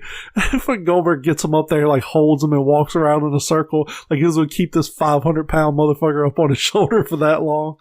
Yeah, like he's John Cena or something. Yeah. Because John Cena can do that, but... Yeah, that shit was fucking... The jackhammer just got my little teenage wiener flexing. That was just such a cool fucking move. I'll go that route too then. Normal suplex, I love German suplexes. Oh, yeah. I mean, whether it's Brock, who's just throwing people across the ring, or it's Kurt Angle, who's giving you, like, a fucking... real German suplex with the arch of the bridge and all of that too. Now, I want to throw an honorable mention since you said German suplexes. I know he's kind of frowned upon, but the fucking when Chris Benoit would do the like 4 or 5 German suplexes back to back, I forget what it was called. It was like one of his moves. Like he'd German suplex, you'd stand back up and do it again and do it like 3 or 4 times. Yeah. That shit was cool. Yeah, I agree. I liked Eddie Guerrero's version of that too, because he would do the normal suplex, but he would do that, and I think it was called like tripleta suplex or something like that.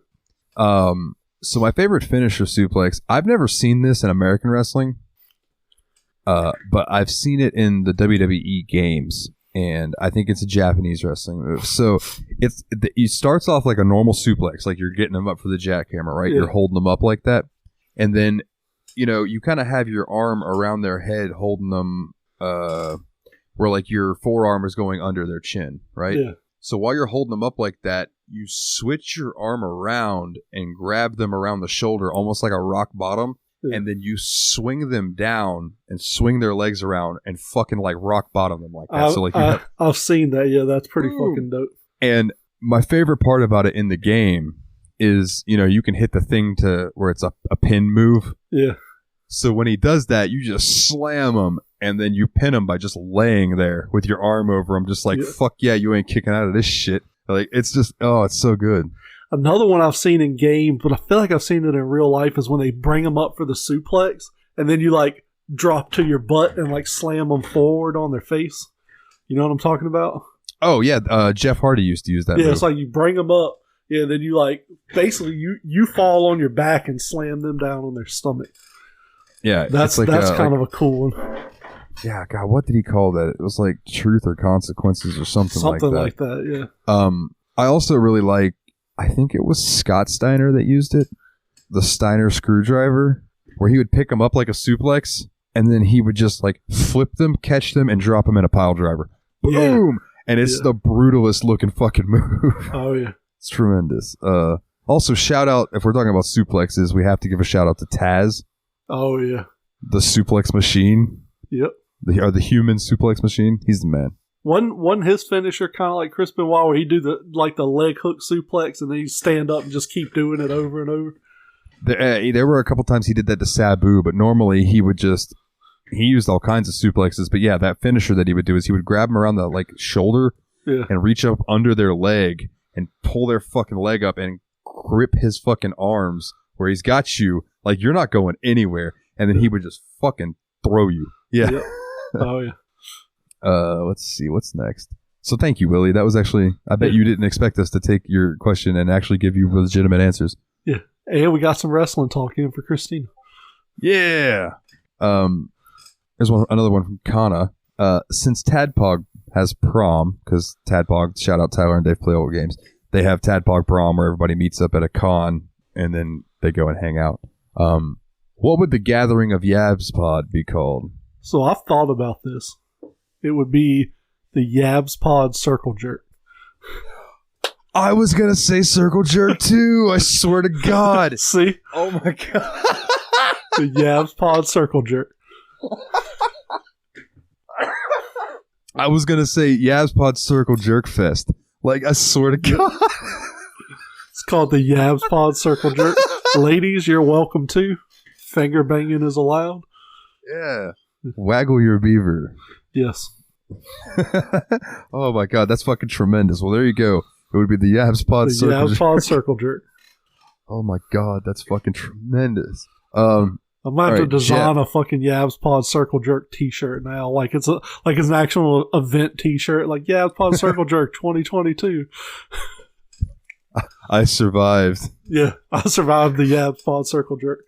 All I got was empty balls in this lousy T-shirt. Yeah. Oh, there's so many questions people would have.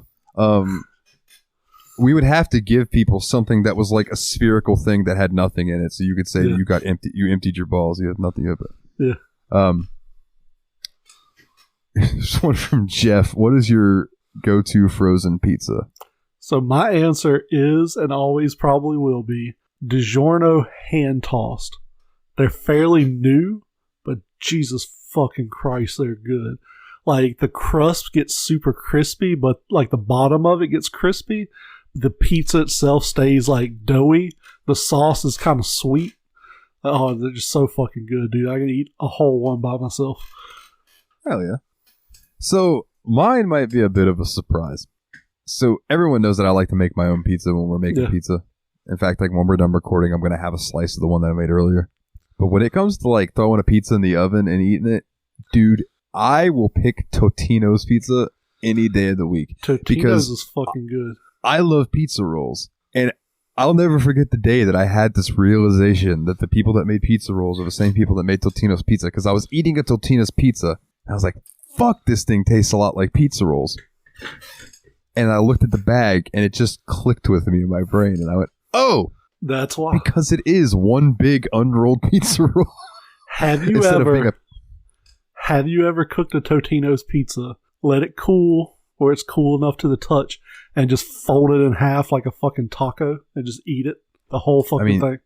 That is the way to eat those. Yeah. I don't even wait for them to cool down. I just wait for it until it's like tolerably hot on my fingers. Yeah. Where you can hold it without scolding yourself. Yeah. And just start eating. And even if I got yeah.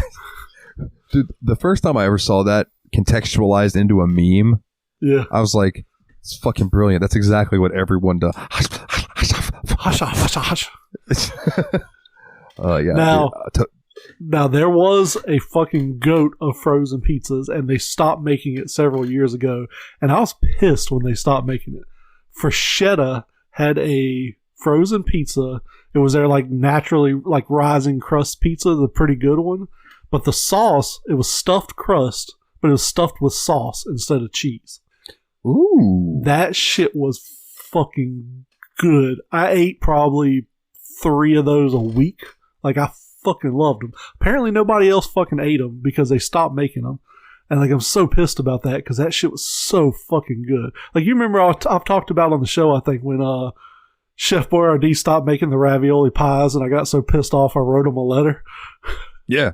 Like, I almost wrote Freshetta a letter because I was so pissed off I couldn't find these pizzas anymore. Speaking of, rest in peace, Choco Taco. Oh, yeah. Like, God, those things are fucking delicious. And I don't ever see where to get them except an ice cream truck. And there are never any ice cream trucks around here. So how the fuck are you going to discontinue something that like you don't sell in the store where I would have gladly bought Choco Tacos all the time? I found them and I got them for Jonathan one time. Where the fuck was it, though? It had to be either Walmart or Food Line. I found them and I was like, Jonathan, you probably like these. It's an ice cream taco. My dad was like, what the hell's a Choco Taco? And I was like, are you kidding me? So for those of you who don't know, it is a taco, but instead of being a taco shell, it is a waffle cone. Yep. But it's shaped like a taco shell. It's got vanilla ice cream in it. and then they just dip the fucking top of it in chocolate and peanuts. Or crunchies or whatever whatever type it is, but it's just chocolate with it. It was so simple. Oh yeah. And so good.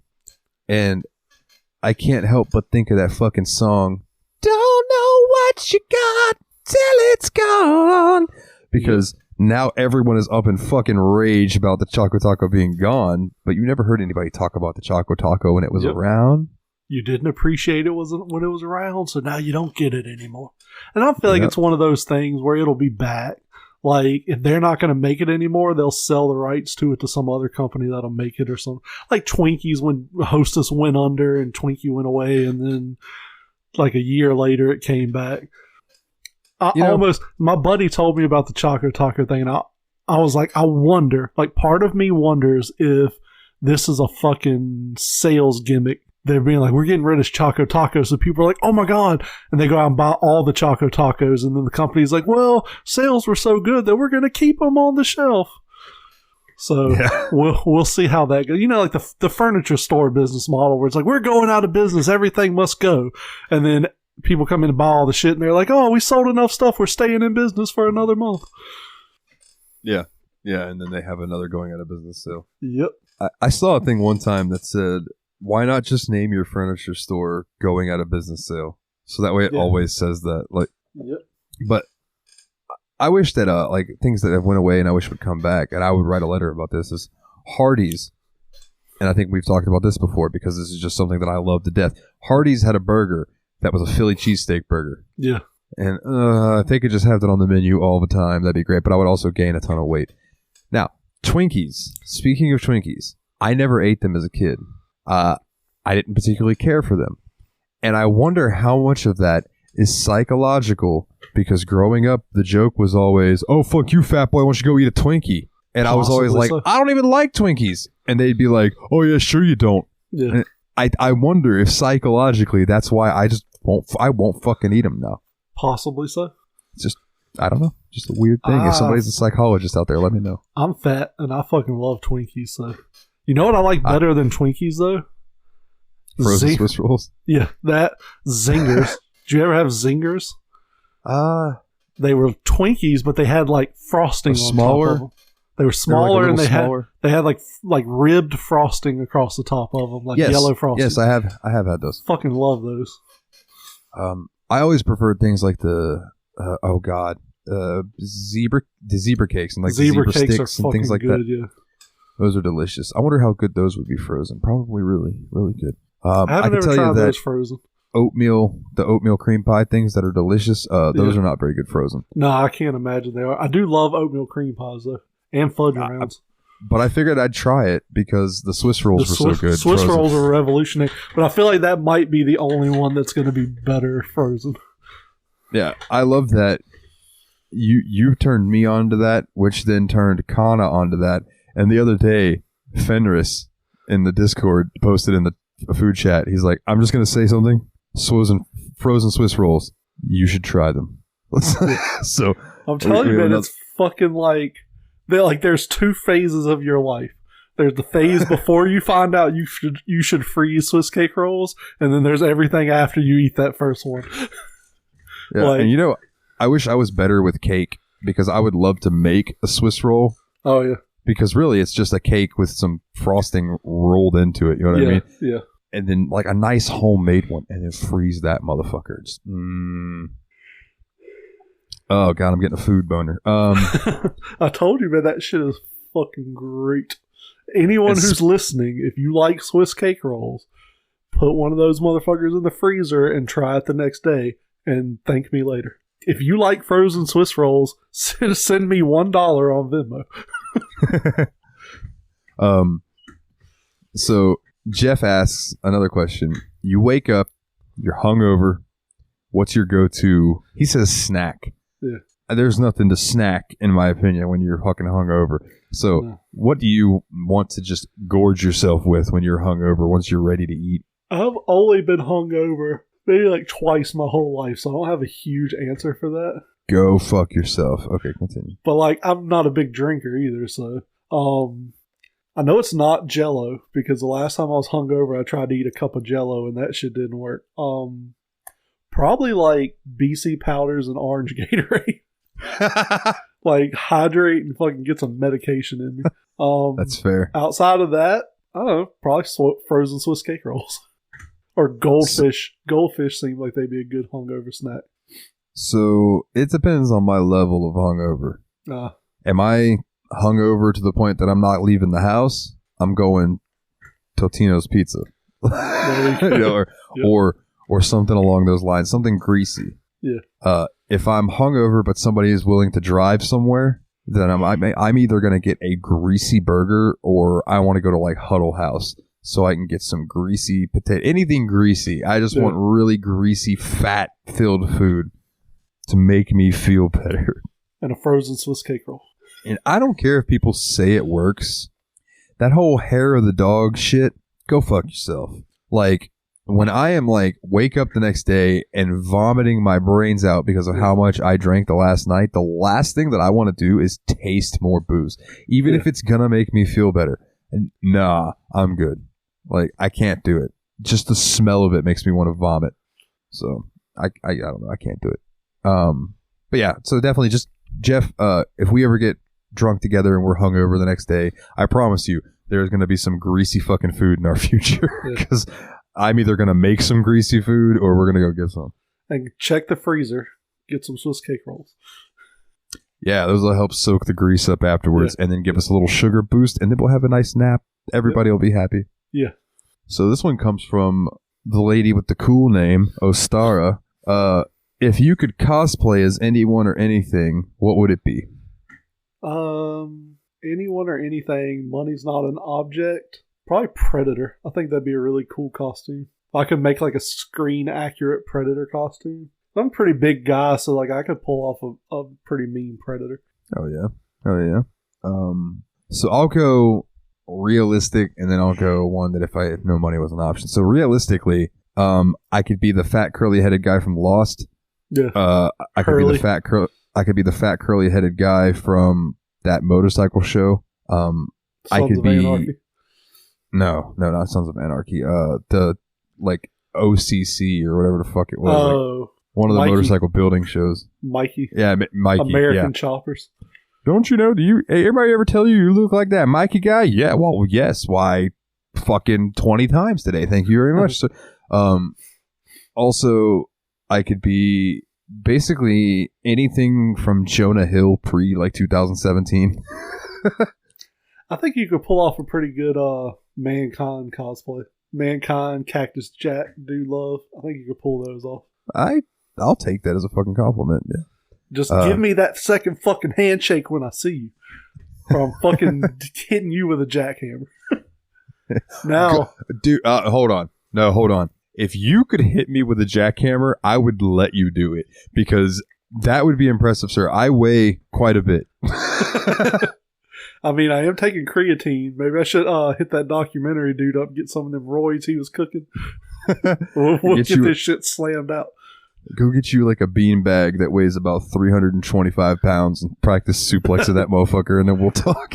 Now, for a realistic cosplay, and I think I talked to Ostara about it, I've always thought about going to a Comic-Con or something, getting like orange set of scrubs and screen printing like Arkham inmate on them, like making it like a prison jump, just be like an random Arkham inmate, like just a fucking random crazy person from Batman. I think I could pull that off, and it wouldn't be super expensive. But I've looked; it's hard as fuck to find orange scrubs like top and bottom. Like I don't know if it's because they're prison attire, so like you can't just buy them on Amazon. But yeah, it's really fucking hard to find those. Money no option. I would get a physical trainer and get into shape, and I would get myself a screen perfect, authentic Green Ranger outfit, or the White Ranger. But like Green Ranger, I really liked Green Ranger a lot when I was growing up. So like, and I think they were the same character, Tommy or whatever was white and the Green Ranger. So they're either one. But like, just I love the look of Power Rangers. Always have. He was a Green Ranger, and then he got that white power, and he became the White Ranger. Oh my God, that's right. Where they're doing the Blue power. Look, guys, I don't want to do this anymore. or no, I think it was like he was like wipe up, and then it showed the black guy ranger. I think the blue ranger was like, or no, that was the black guy the black ranger? Yes, it was. There were some there were some racist undertones in that show.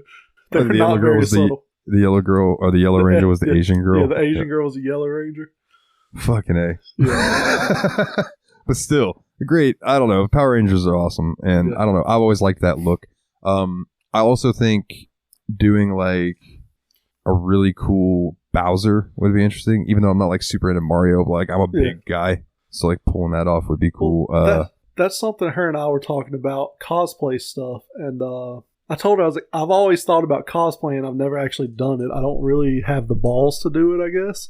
But I also would want to be like accurate looking. So I'm like, I got to find somebody who's big, who has a beard and glasses, so that my costume looks accurate. And I told her, I was like, one idea I've always had, and I think it would be funny, is get a Robin costume from Batman, but get it like 3 sizes too small. So like my belly's hanging out, and like the shorts are really fucking tight and like short, and like dirty it up, like roll around in the yard or whatever, get it nice and like filthy looking, and just carry around a cardboard sign that says "We'll sidekick for food," and just be like homeless Robin, like I got too old and Batman kicked me out. Like I think that would work well with the beard and shit, like just looking like a dirty hobo. Hell yeah. You could also cosplay as like any role Brian Posehn's ever done. You just have to shave your head. True. Just the top of the head. Yeah, you got to give yourself the chrome dome, but you can keep the side scrap. Also, like I think it would be cool to do so this is Final Fantasy 14, so there's only a few people who actually know what I'm talking about here, but a Rogadin Dark Knight. So Rogadin's the big beefy, like more my size race. Yeah. And do a Dark Knight in full artifact gear. So like just big black spiky looking Dark Knight armor. Very brooding with a big scythe as a weapon. Actually, I think in 14 it was great swords that they used, but in Final Fantasy 11 I used scythes as my Dark Knight. Anyway, it doesn't matter. With a big weapon, you know, the Lich King would be badass from World of Warcraft and Warcraft 3. The Lich King with that big fucking Frostmourne sword. Oh, it'd be so cool. Let's see. We got 2 more questions. Actually, 3, because I had Christina hit me with the last minute question, so I'll read that at the end. Okay. So, question from Brian. He's been interested in D&D for a few years now, and he would like to know, how high is the barrier to entry? It just seems a bit intimidating at first glance. I can agree with him because I've always wanted to try it, but I've never actually tried it. And it does feel kind of weird trying to like walk into a group of seasoned like D&D players knowing absolutely nothing about it. But my understanding from people I know who play it is they're usually very welcoming and they're very willing to take the time to explain to you how things work and things like that. So I'm going to do it one day whenever I have time, which will probably be when I'm dead. But we'll have the literal Hellfire D&D club because we'll be burning in Hellfire playing D&D. But yeah, I get where he's coming from because it is kind of intimidating to want to walk into like a group of people, especially if you don't know everyone, like, and be like, hey, I really want to try D&D, but I don't know anything about it. Like, I don't know how to make a character. I don't know how moves work. I don't know how anything works. But like I said, my understanding of the people that I know who play it, they are very welcoming and very willing to work with you and show you how it works and get you involved in it. Yeah, that's basically what I'm. The barrier for entry is going to be solely based on the group of people you decide to play with. More often than not, you tell somebody, "Hey, I'm looking to get into D&D, but I've never played before." They are going to be like, "Fuck yes, more people to play D&D with."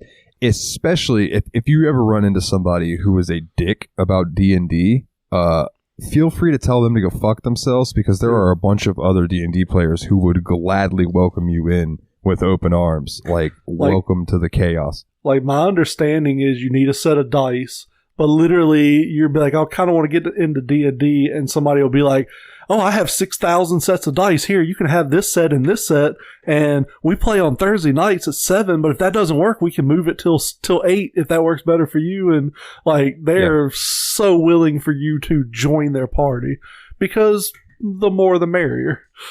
Yeah, absolutely. I have a bunch of dice, and I've only ever bought one set. Like, I've had so many people just give me dice. Over here, it's out of reach, so I'm not going to try to grab it right now, but I have a massive D20 that my old DM gave me because I always used to do so much damage that he gave me this big fucking D&D 20-sided die. And our buddy who was a rogue would always do way more damage than me, so he got him a big 20-sided die that whenever you rolled a 20, it would flash. Nice. So it was like whenever he was doing major damage, that motherfucker was just going off like a little light bulb. It was really cool. Oh, Stara plays D&D, and she said she has this giant D20 plush that's like almost like a beanbag chair, and she's like, "Oh, the next time we play, I'm going to take it with me, and I'm just going to roll that." That's awesome. I would love to have one of those. I don't have any room for it, but I would love to have one. Yeah. So like, you need some dice, but honestly, like, there are apps on your phone that are D&D dice apps. So like, if you don't have physical dice, you could still roll. But that has, that's going to be the honor system, especially like if you're playing online or something like that. You just got to go with the honor system. And that's no big deal if everyone is being, upfront about it.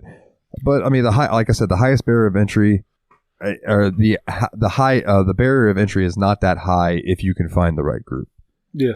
Because there's a lot to know, like when you're doing your character and picking your spells and everything. But the first couple of sessions are always to get you acclimated with your new characters. So like, you get put into situations where you'll learn, if you have a good DM, you'll get put into situations where you're going to be learning how to use your stuff without it overwhelming you. That way, after a few sessions, you're like, oh yeah, I can do this, or I want to do this. And it's like, okay, give me a intimidation roll, and you would know after a few sessions, okay, so I roll and then I take my number that I have for intimidation and add that to my roll. There's just little things that you learn over time that might sound like, what the fuck, hold on, I gotta do what now? And you're gonna ask that a few times, but eventually you learn how to do it. It's just like learning mechanics in a video game. It's video games before video games. And he had a follow-up question, which was what would you say is the biggest obstacle for a newbie? And he did say nookie at first, and I want to say the biggest obstacle for a nookie is the phone number. Yeah. Jeremy said it. The approach. The approach. If you can approach them, that's the biggest hill you got to climb. For a newbie, I think you kind of answered that already. Those like learning all the nuances to it and stuff. Yeah. Okay, so there could be an argument for that, but my answer to the biggest obstacle for a newbie is not worrying if you look silly. Role play your character. Yeah. Like, get into it. I always give my characters voices, and Dimebag. Yeah, he talked like this. It was real low, and he was always very short and to the point. And then I've had other characters who talk like this, and things where they had a more English sounding accent, and I've had characters that talk like this. You go in there, what the fuck you doing? I'll kick your fucking ass, that kind of. And I like to role play and get into the characters. Okay. Now, that might not be your thing, and that's okay too. You know what I mean? If you don't want to role play and you just want to be like, okay, yeah, I'm going to attack with this axe, yada yada, that's okay too. But don't be afraid to get into it, because I promise you start getting into it, you're going to enjoy it more. And the more you enjoy it, the more fun it's going to be, the more the DM is going to enjoy it, and the less likely he is to just fucking murder you all for no reason. Yeah. I will post a song.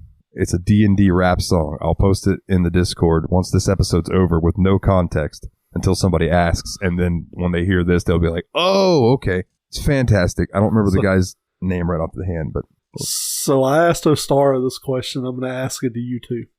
Okay. Say we start a D&D session, right? And, the DM lays out everything.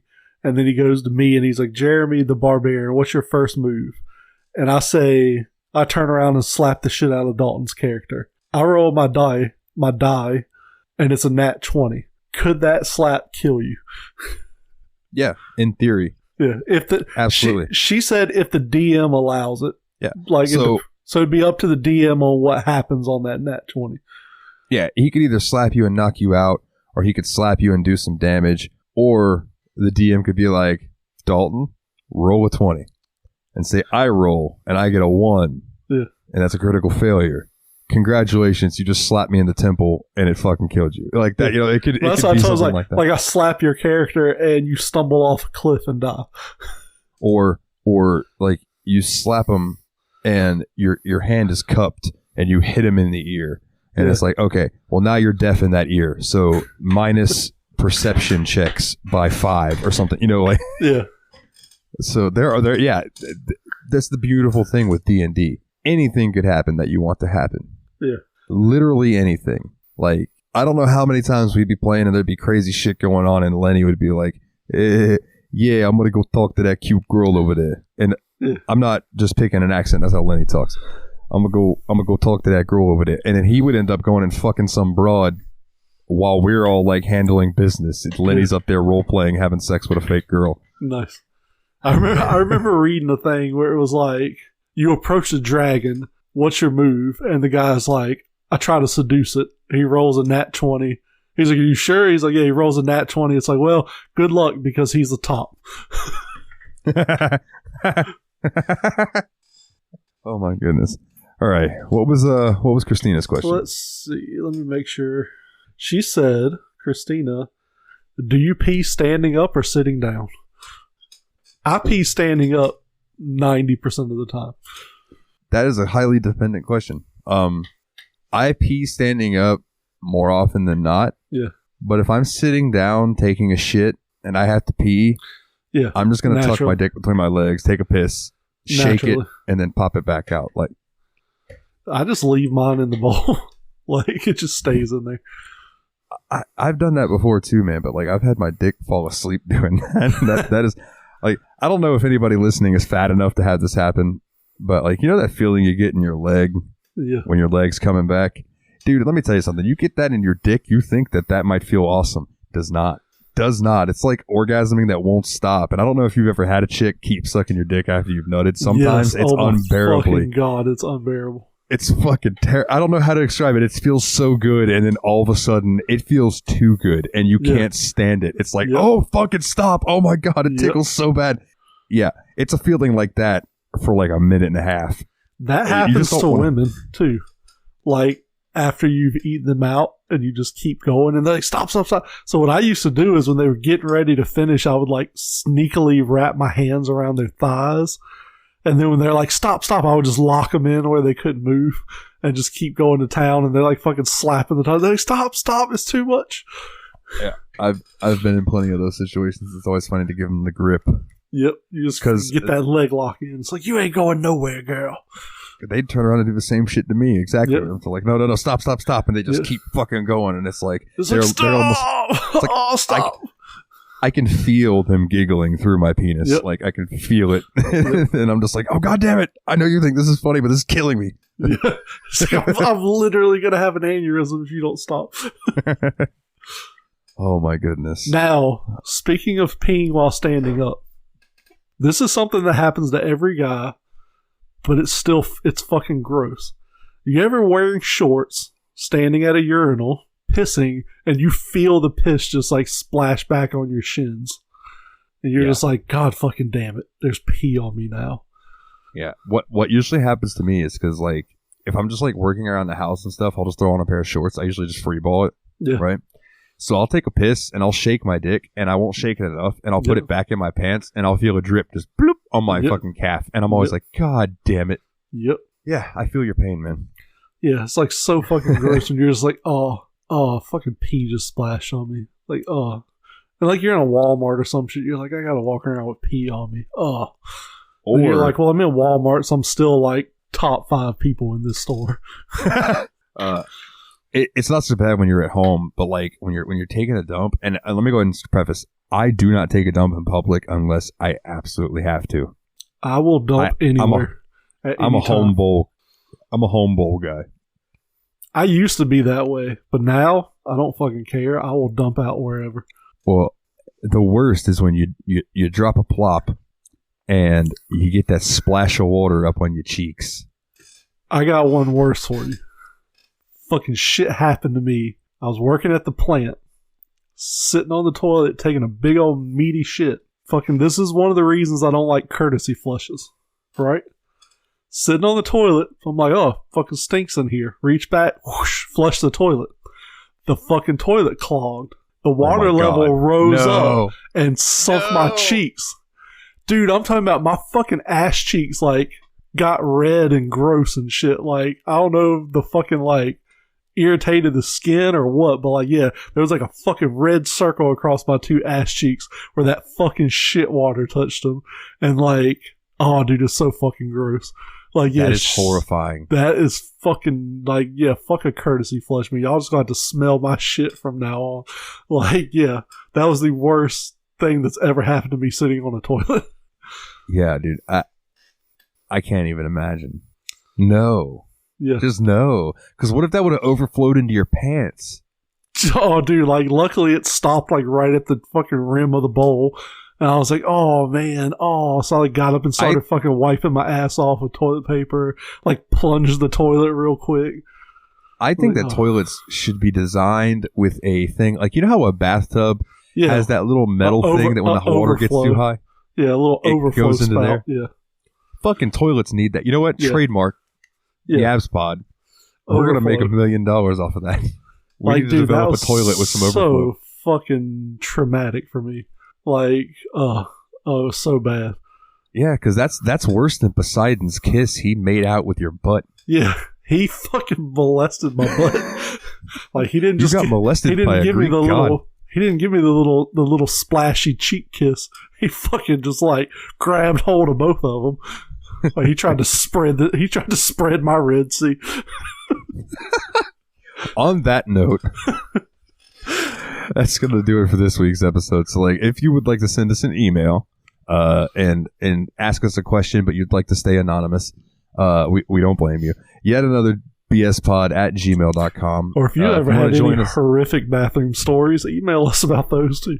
Dude, please send us ridiculous stories. We won't read your name, but we will read the stories. Have you ever had shit water rise to your butt cheeks and give you an ass infection?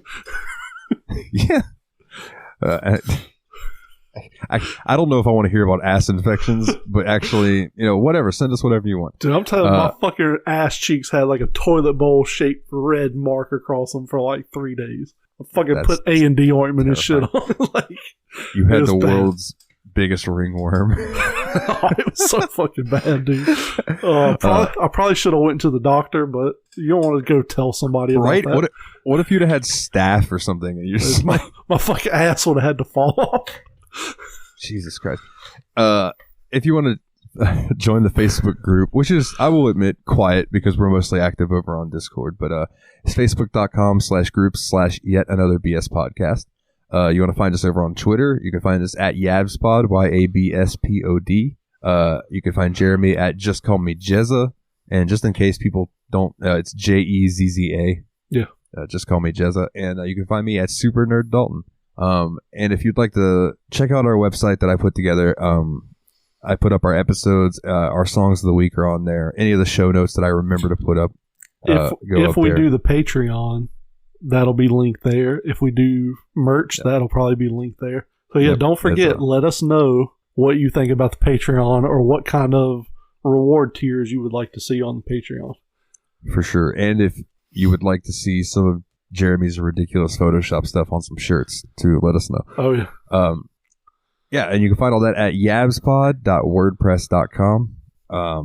Other than that, you can find me on the Steam Machine podcast, a bi-weekly PC gaming show that I do with my buddies Nate and Willie, where we play through my massive backlog of PC games.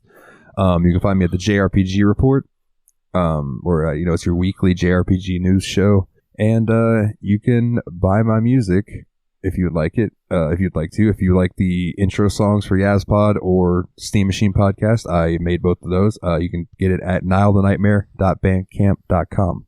And some of my music was featured in a video game recently. Hell yeah. Tom's game Ever in Time came out. It was a little game that he did for a game jam. Kodapu is his developer name. And he used one of my songs as the final boss music for that. And I was absolutely honored. So give that a check out. Yeah.